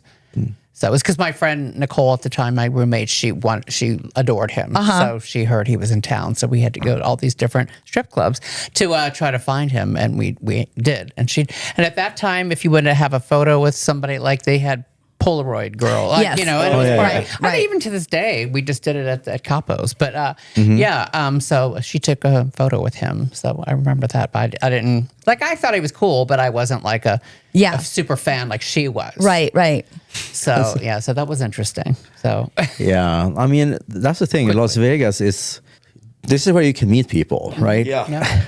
Yeah. And it's just in so LA, fun. Obviously. Oh, of course. Yeah, of course. Yeah. So. But I mean, here now in town, when we go out and here's Sebastian Bach sitting next to you, like it's like insane. I'm just thinking back when I was a kid in Sweden. I was like, if I ever would, be 100 yards from Sebastian Bach, that would be amazing. Yeah. And now it's like when I came into the VIP accounts vamp, he's like reaching out his glass. Hey, cheers, brother. That's awesome. I was like, holy shit, I can't remember. Yeah, I can't. It's different now because back then, you know what I mean. It's like there was kind of a more mystique to it back then. Yes, and social media has ruined that. 100%. Yeah. The first rock star I ever met was Don Dokken. Yeah, that is the first rock star I ever met in person. Was Don Dokken. And now you're good friends with him. Yeah. Well, I know him. Oh, friendly. Yeah. We're friendly. Yeah. I mean, you go out to dinner with him and stuff like that. And then we had, the first time I met you, the Dokken concert, we had dinner with Don at P.F. Chang's. Yeah, that was great. That was a great night. Yeah. Great night. So, it's a small world. But everybody at the concert, remember everyone screaming, do under lock and key. And I was turning around and go, they're going to do everything. Just shut up. That's crazy. Yeah, I was like, shut up. I'm going to kick your ass. Yeah, show some respect. Though, I love Dokken. I love Don Dokken. I love Don. Don, cool, he's a character. I could listen to his stories forever. Yeah, you have no choice. Great stories. Yeah, great stories. Yeah. Because you met him when we were backstage after the Golden Nugget show. Yeah, I mean, he pulled me up on stage.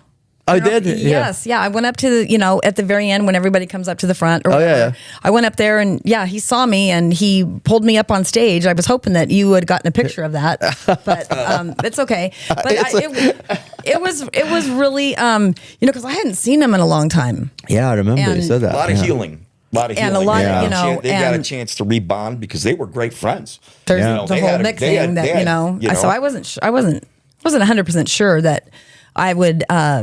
They'd be happy to see me. Okay, so because of Mick. Yeah, Mick Brown, the drummer from Dokken. Yeah, the original drummer.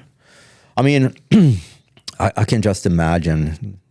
I'm like fanning out. I'm like fanboying out because it's just the life I wanted to live, right? And when you say mystique, and that is so true because back in the 80s, no social media. Everything you knew about bands and band members, that was through the magazines. Through the magazines, and some of them didn't even come out once a month. They were like once every 3 months. Right. And I miss that. Yeah. And my reflection that I wrote on each chapter, I think I hit on that a little bit, where there was something about paying $20 to see a ticket and you got general admission. Mm-hmm. Yeah. And there's something about knowing enough to keep you interested, but not knowing everything to where you feel like you already know the person when you meet them. You know what their bedroom looks like. Do you know what I mean? Mm-hmm. And I miss that, and the anticipation of your tickets coming in the mail. Yeah. Just getting an album. Getting an album. Not hearing the album, before it comes out. You know what I mean? It's just and there was an innocence about it that's not here anymore.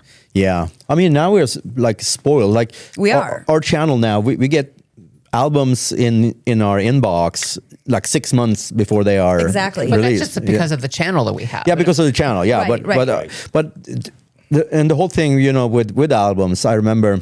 When it comes to song titles and album titles, now there's a new album with the band. I know the band. I have no clue what the title of the album is. I don't know the titles of the songs. Right. In what order? Because when I grew up, like reading vinyls, and I knew who wrote the song, I knew the studio they recorded in, I knew the producer. You wanted to know all of it. Now, now I would sit in my room and just listen to the album like all day long. And if it was and read an it album, back and forth, just And if it was an album that you could actually open up, and be like, oh my God, it was great. It was I miss that. Yeah. I do too. Yeah. I mean, we still buy albums and CDs and albums, but we don't really open them. Yeah. Yeah. Now the thing is, you don't open them. Yeah. And back then you had Columbia Records. Right. Right. The penny deal. Yeah. Right. I still owe money. Oh. Right. No, I do too. I think I did that once. I felt so guilty, but I'm like, everybody was doing it. It's like everybody's getting it. You mean you didn't send your penny away? It was so worth it, though. It was so seriously. worth it. I think my family dog got some tapes in his name too. Terrible. Yeah. Oh, that is so funny. Yeah, we didn't have that in Sweden, though. Sweden knew better. Yeah, I think you get for $1, you got 10 or 5. Yeah. Yes, you got 10. 10. Oh, really? 10. Yeah. Yeah. But it was CDs then. But that's why everybody was hitting gold and diamond albums. Right. It's because of Columbia Records. Oh, wow. Got to be on the label, though. Yeah. Columbia Records, that's the building in Hollywood, right? Yeah, it's Yes. Capitol. It's a Capitol. Okay, yeah. I'll never forget that. Yeah. Well, Yeah, that's right. Man, what memories. Right? So, but with Lemmy and all these people that they gave you advice, like you said, Janie Always, Lane, yeah. and you didn't take them always, but thankfully you did with Weinstein. But how was it like living that life on a daily basis? Then, I mean, it was surreal, and then it just became normal.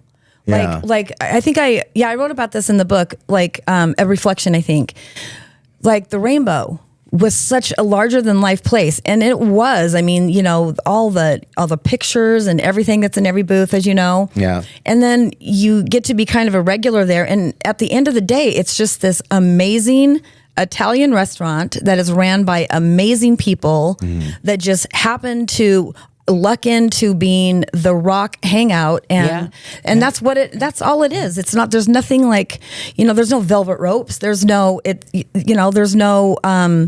it's just this great Italian restaurant that's got this great history, and they just happen to be the restaurant that it happened to. Yeah, it's in the walls. And they have amazing pizza. Yes, they do. They do. They have amazing pizza and chicken soup. Chicken soup. Yeah, those are the two famous ones, Their right? chicken soup is amazing. Yeah. No, I remember that. Yeah. And speaking of the velvet ropes, but the VIP that you went up to, I mean, the only way I knew about that one was that, John Lennon, Alice Cooper, Harry Nilsson, those legendary people, that's where they hung out. Yeah. And I think even, what's his name, the actor, Ron Jeremy. Oh my God. Was he even invited up there? I mean, I don't know. I doubt it. Ron Jeremy was a regular at the Rainbow. Yeah, but I think in the VIP room up there. The VIP He actually room. had his own VIP. So Ron Jeremy and Lemmy actually had pads right behind it. Yes, I know that Lemmy had that. Okay, I didn't know that. Yeah, so did behind Ron. the parking lot. So did Ron. Okay. So they all they had to do, all they had to do is walk down to the rainbow. Walk down a little path. Yeah, I saw him many times when I was there. Ron Jeremy? Yeah. I met him in Vegas, though. Around the same time as Slash, around that year, but 95-ish, early 2006, or 2020. 2000. Wait a minute. 2026 is now. Yeah, see, I wasn't, Anyway, it was at the famous Shark Club, which doesn't exist in Vegas anymore, but it was a pretty famous hangout at that, Ron Jeremy. But he's in prison now. Yeah. Is he? Yeah. Yeah. He was creepy even back then, though, to me. Yeah. I just was like... So, but so you went to Playboy Mansion. Speaking of Ron Jeremy. But what was the craziest like Hollywood party you ever went to?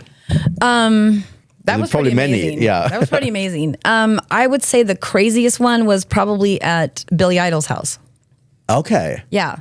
And it was decadent, you know, cocaine flowing everywhere. Just like you've seen in like movies and stuff. Yeah. But I mean, the A-listers that were there, and I like it. I think about it and I'm like, God, who all was there? I mean, come on. There was a lot more actors there than okay. Yeah. I know Charlie Sheen was there. Ethan Hawke was there. And you know there was a bowl of cocaine if Charlie was there. I was thinking Yeah, that. right. There was a big bowl of cocaine at that Right. party. Billy Idol's house, it was going on. I'm pretty sure Slash was there too, but I hadn't met Slash yet. Okay. So this is like, you know. So there's another bowl Yeah. just for Slash. But that was probably the most decadent because I remember wanting to use a bathroom, and this is not in the book, but wanting to use a bathroom, and I accidentally opened up a bedroom door to. It was Ron Jeremy. No, it was not Ron Jeremy. Yeah. Just joking. She would have turned into stone. Yeah, yeah. But it was like, been like, something I that don't like should this have been party. out of Hugh Hefner's Playboy Mansion, and just bodies everywhere. And I was like, ooh, sorry. I thought it was the bathroom. They're like, there's a bathroom in here. I'm like, I'm good. Find another one.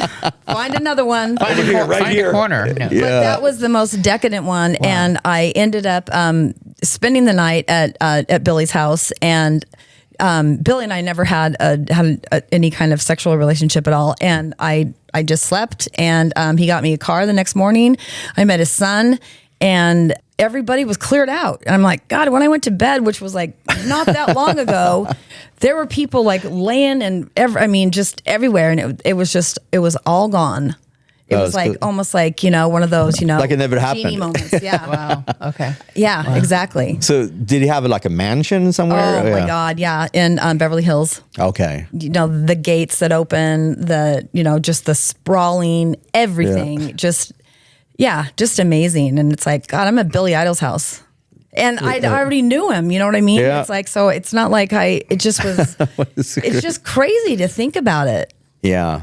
I mean, all these rock stars, it's just insane. Yeah. And I ended up being a extra in his video, LA Woman. Oh, really? Yeah. That's cool. Yeah. Love that song. Yeah. I do Yeah. too. Yeah. Because you were an Can't extra. remember the videos. And if it was, Five Finger Death Punch, right? yeah, it was like, Oh, I Yeah. love Five Finger Death Punch. yeah, champagne. Oh, So, I love that. I love that band. Yeah, they're locals here. That's what I heard. Yeah. But I also met Billy Idol very briefly at the Hard Rock that doesn't exist anymore, the Hard Rock Casino grand opening.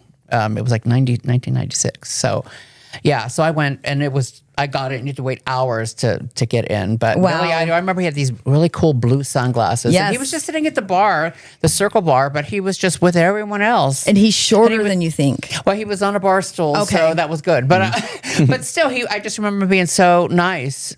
At least that night. So, I Yeah. mean, he was very social, but it was a packed crowd. I met Pamela Anderson and Tommy Lee. Well, not really him, but she was with him. Okay. I bumped into her a couple times into the bathroom. So at the Hard Rock. So that was just was the mid '90s. That was kind Yeah, of, he was. Yeah. I mean, he was nice Exciting. all the time. I never saw him be anything but nice. Yeah. Yeah.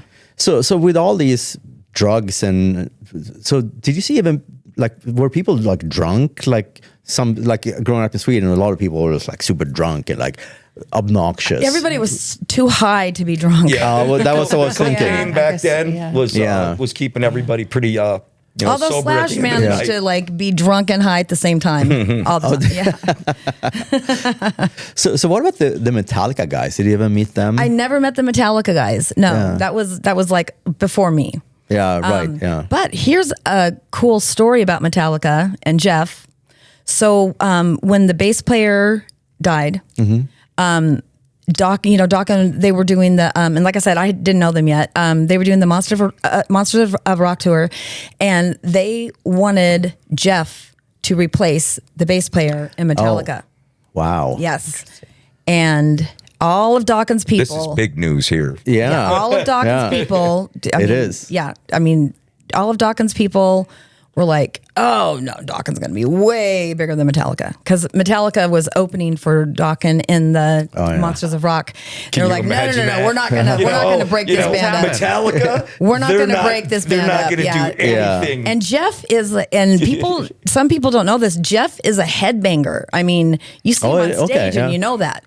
And Jeff was like, because Jeff he was like, I wanted to be in that band so bad, and he fought for it. And also he wanted it. He wanted it.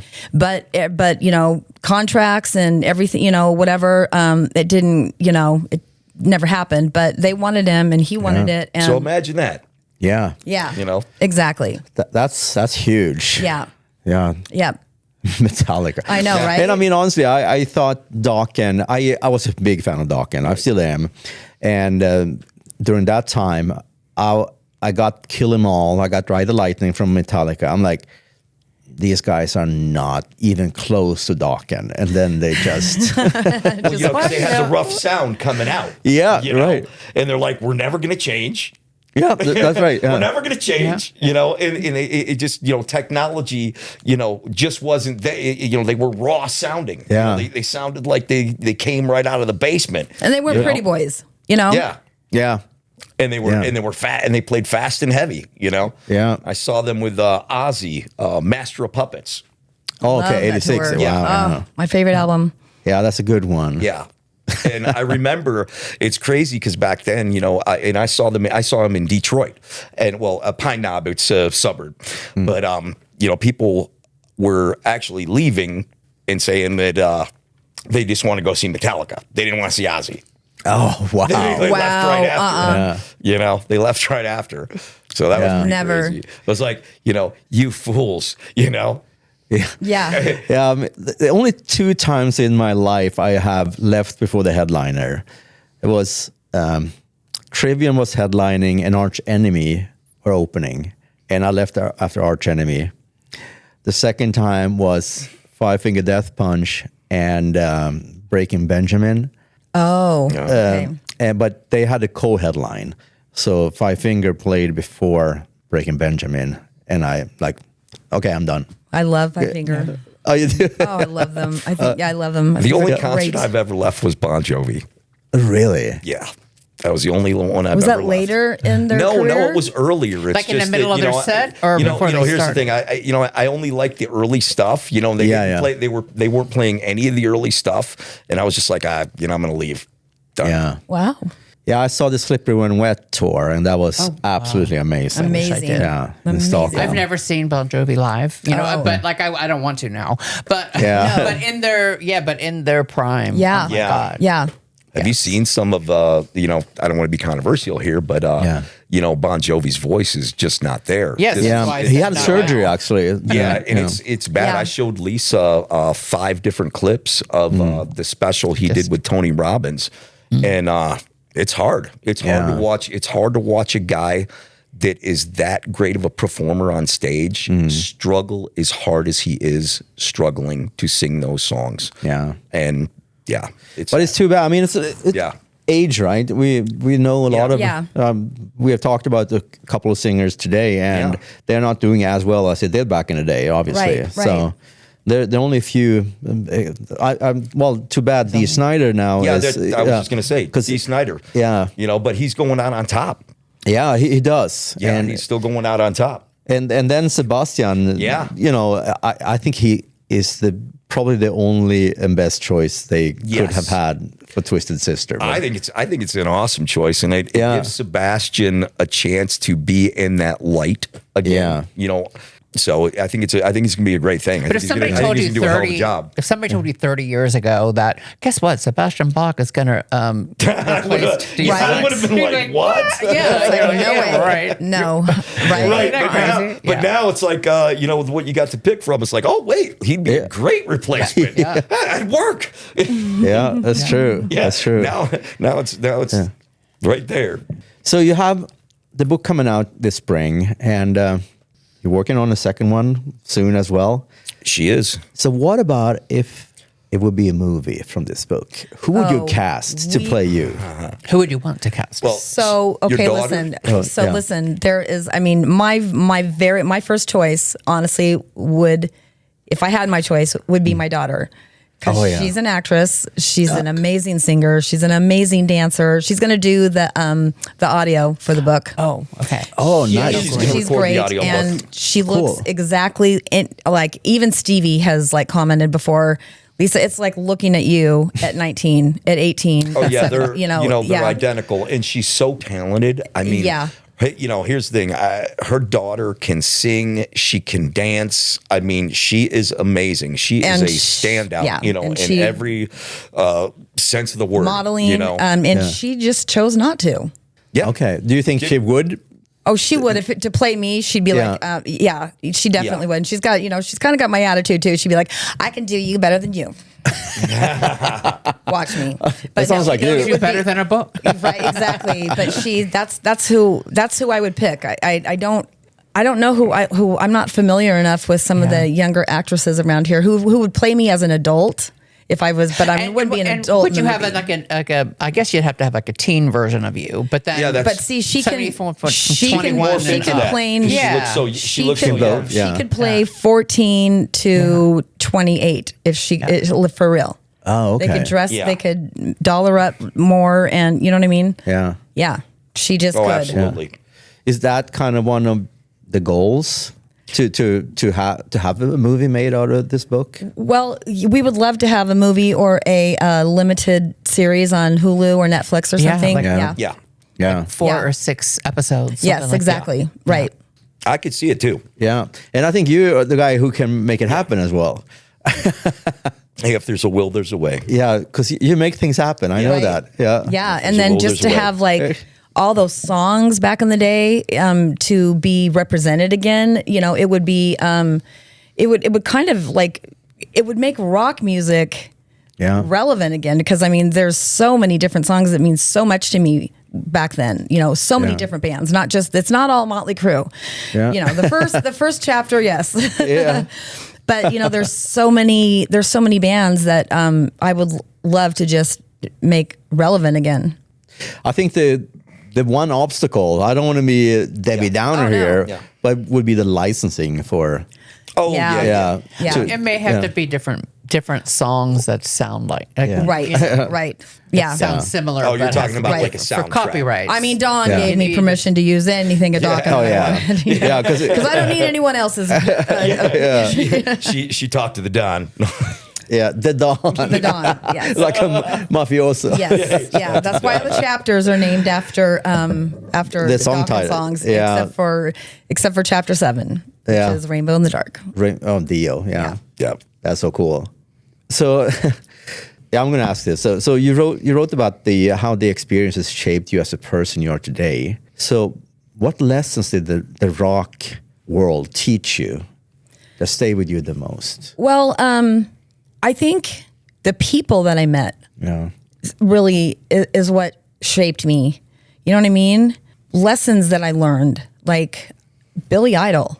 I mean, what a lesson. I mean, to have that happen to me and then watch it so many years later go down and just be like, oh my God, Billy knew back then. Yeah. He knew who Harvey Weinstein was. Yeah.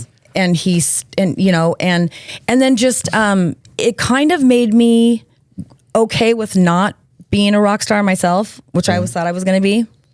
If that makes any sense. Yeah. Because it's a hard lifestyle. Yeah. And I look back now and I don't have many regrets.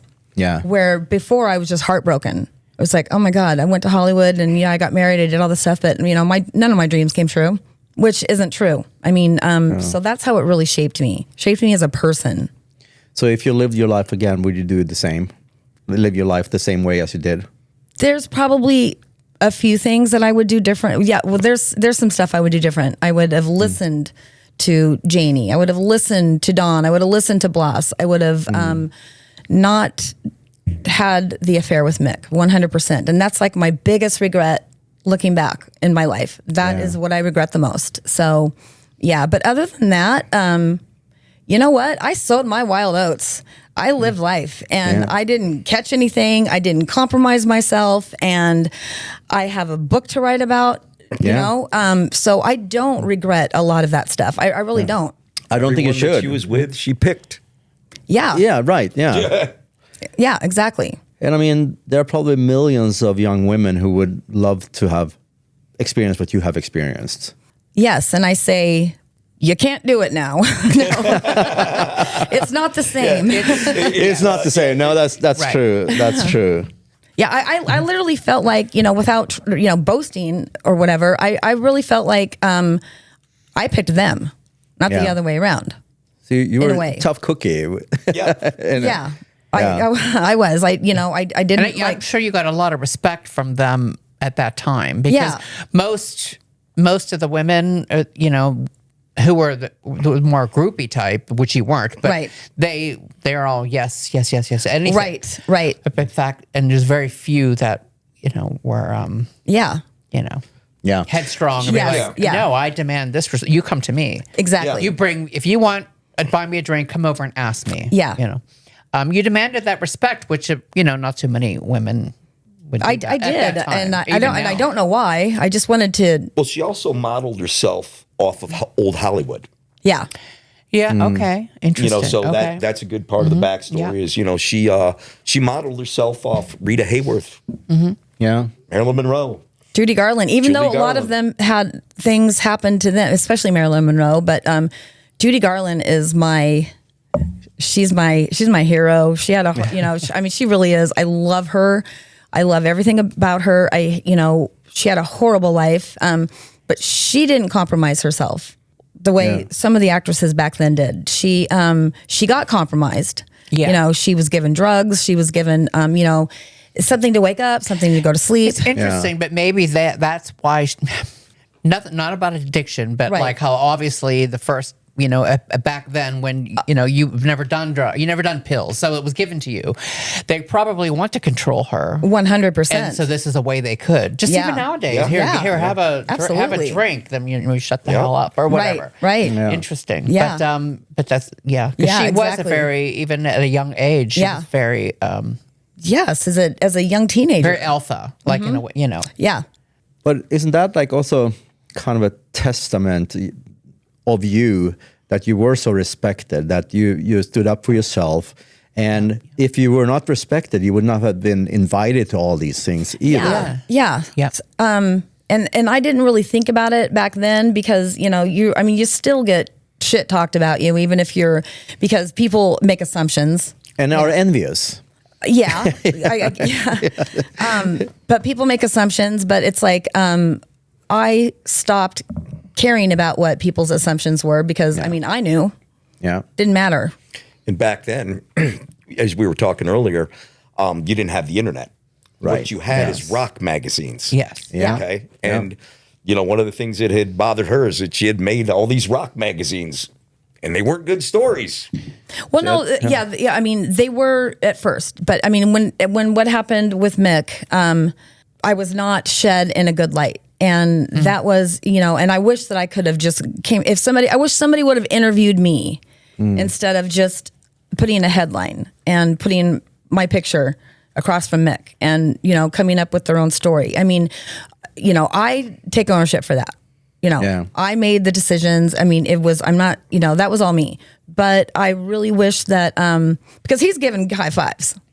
And I was, that's the trampy whore. Well, the difference from back then to this day, the fact that we all have platforms, and you would have a platform to defend yourself immediately, Right. Then you would, Exactly. unless somebody's going to give you an exclusive, Right. Yeah. like Rolling Stone, give it, and you can tell Right. your side of it if that could ever happen. Right. Nowadays, you can definitely tell your side of the story immediately. Yeah. Unless True. Years later you're going to write a book, but Right. So there's take the good with the bad in a Yep. way. Yeah, for sure. Yeah. It is, but it's interesting. But we're all in a generation where we've seen it both. Right. Yeah. We've seen it back then, and as I came now into this, we're still here and we're experiencing it So now. true. And it's so interesting. true. Yeah, that is So, interesting. Yeah, you're right. You have a voice now. Yes. Yeah. Yes. And that's, the fact that you're writing a book, and all these plans is just, you're telling your truth, right? So Yeah. people can think, they can make assumptions. They fuck them, because this is you expressing what you want to say. Right. And I mean, we all have done things we regret, but it doesn't make us bad people.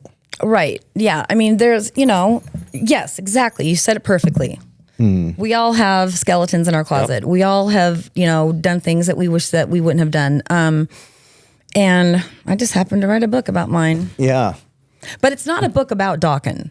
I mean, No. Yeah. A lot of people think that. Yeah. Or it's not about a specific character. No. Right. Yeah.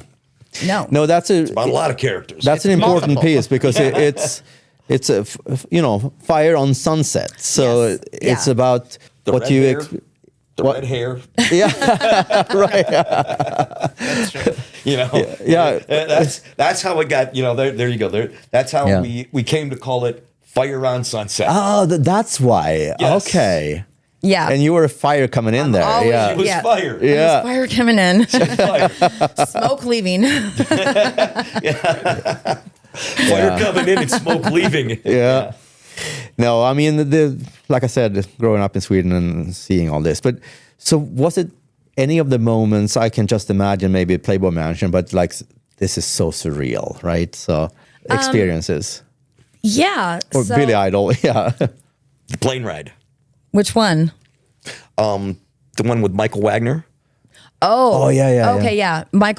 So Michael Wagner had his pilot license and his own plane, and he asked if Jeff and I wanted to go out to lunch with him.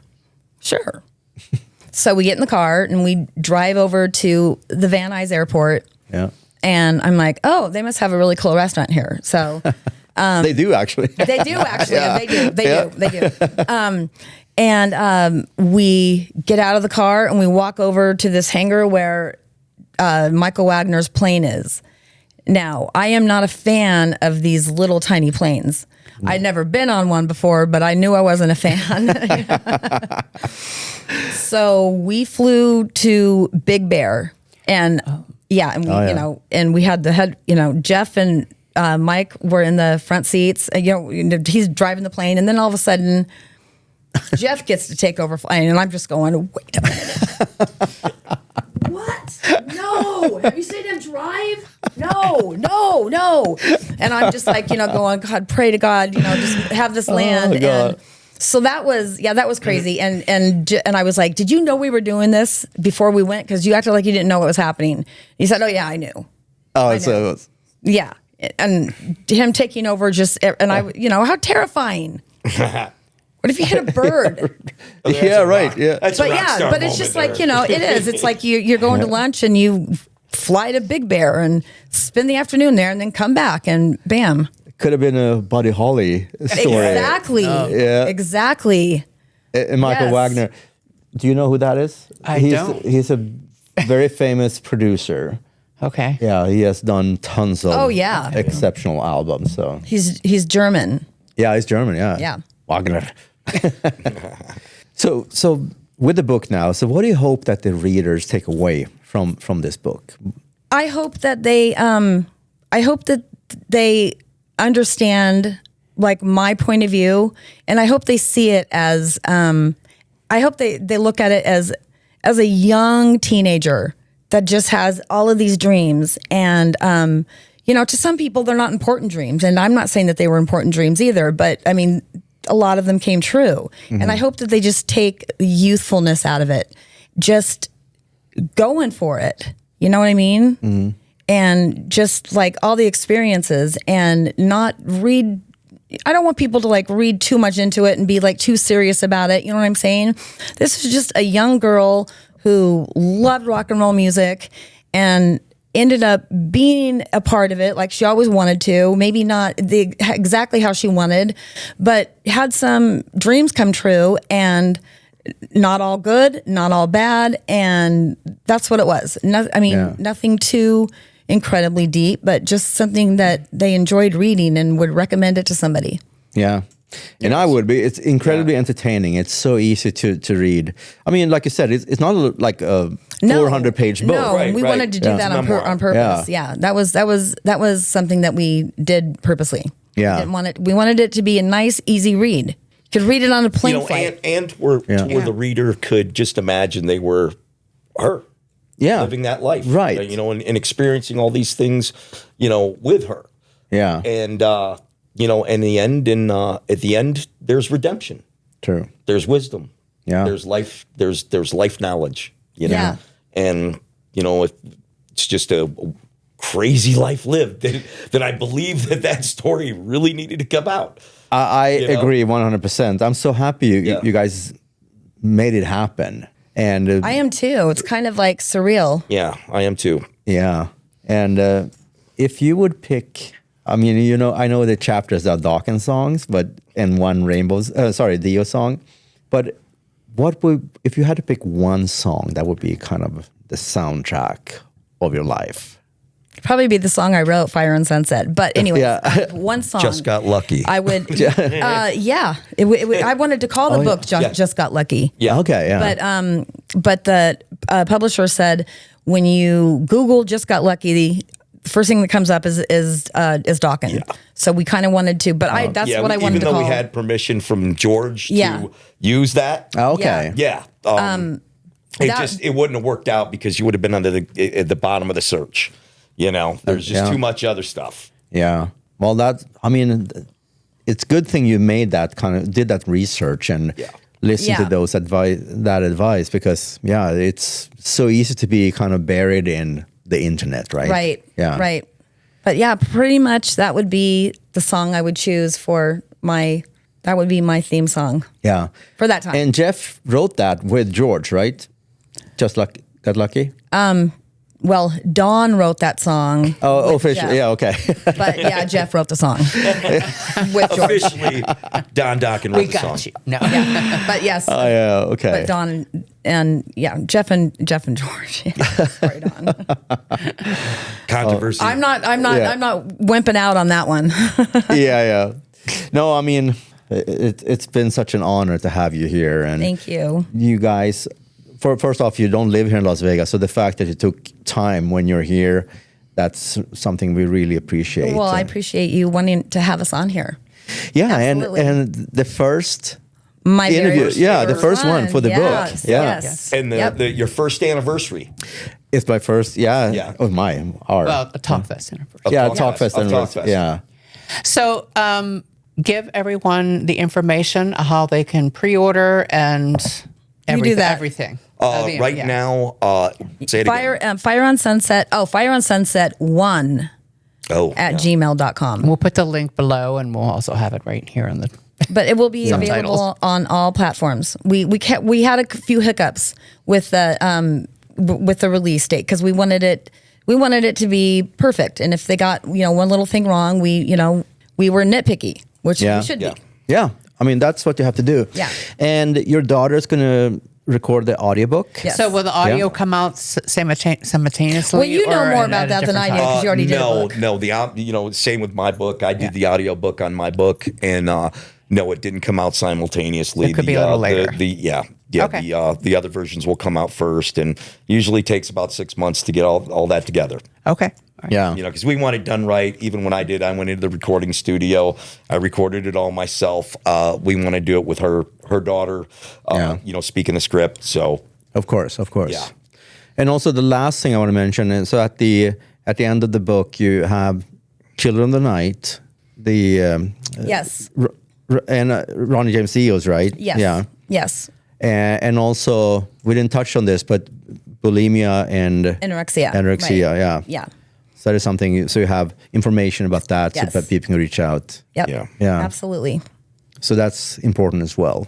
Yeah, and it was very important that I addressed my eating disorder in the book because it was very much a part of my identity. It was part of my downfall. Ultimately, part of my survival and my resurrection in a way. You know what I mean? So it was very important for people to know that. Yeah. Because a lot of people did know I was struggling through it, but there's a lot of people who did not know. And it's very much alive and relevant today. But it's a private thing. It is especially back then. Oh, yeah. I would never have talked about this back then. And, Hollywood. Right. Oh, yeah. Let's just say I would never even say. one word, Hollywood. Yeah, that's true. I would never even say I was bulimic. Right. I mean, just Right. you just don't. Right. Yeah. But so I'm very happy that I am at a place where I can talk about it. It's, part of my past. It's, I've been in recovery for almost 21 years. Mm-hmm.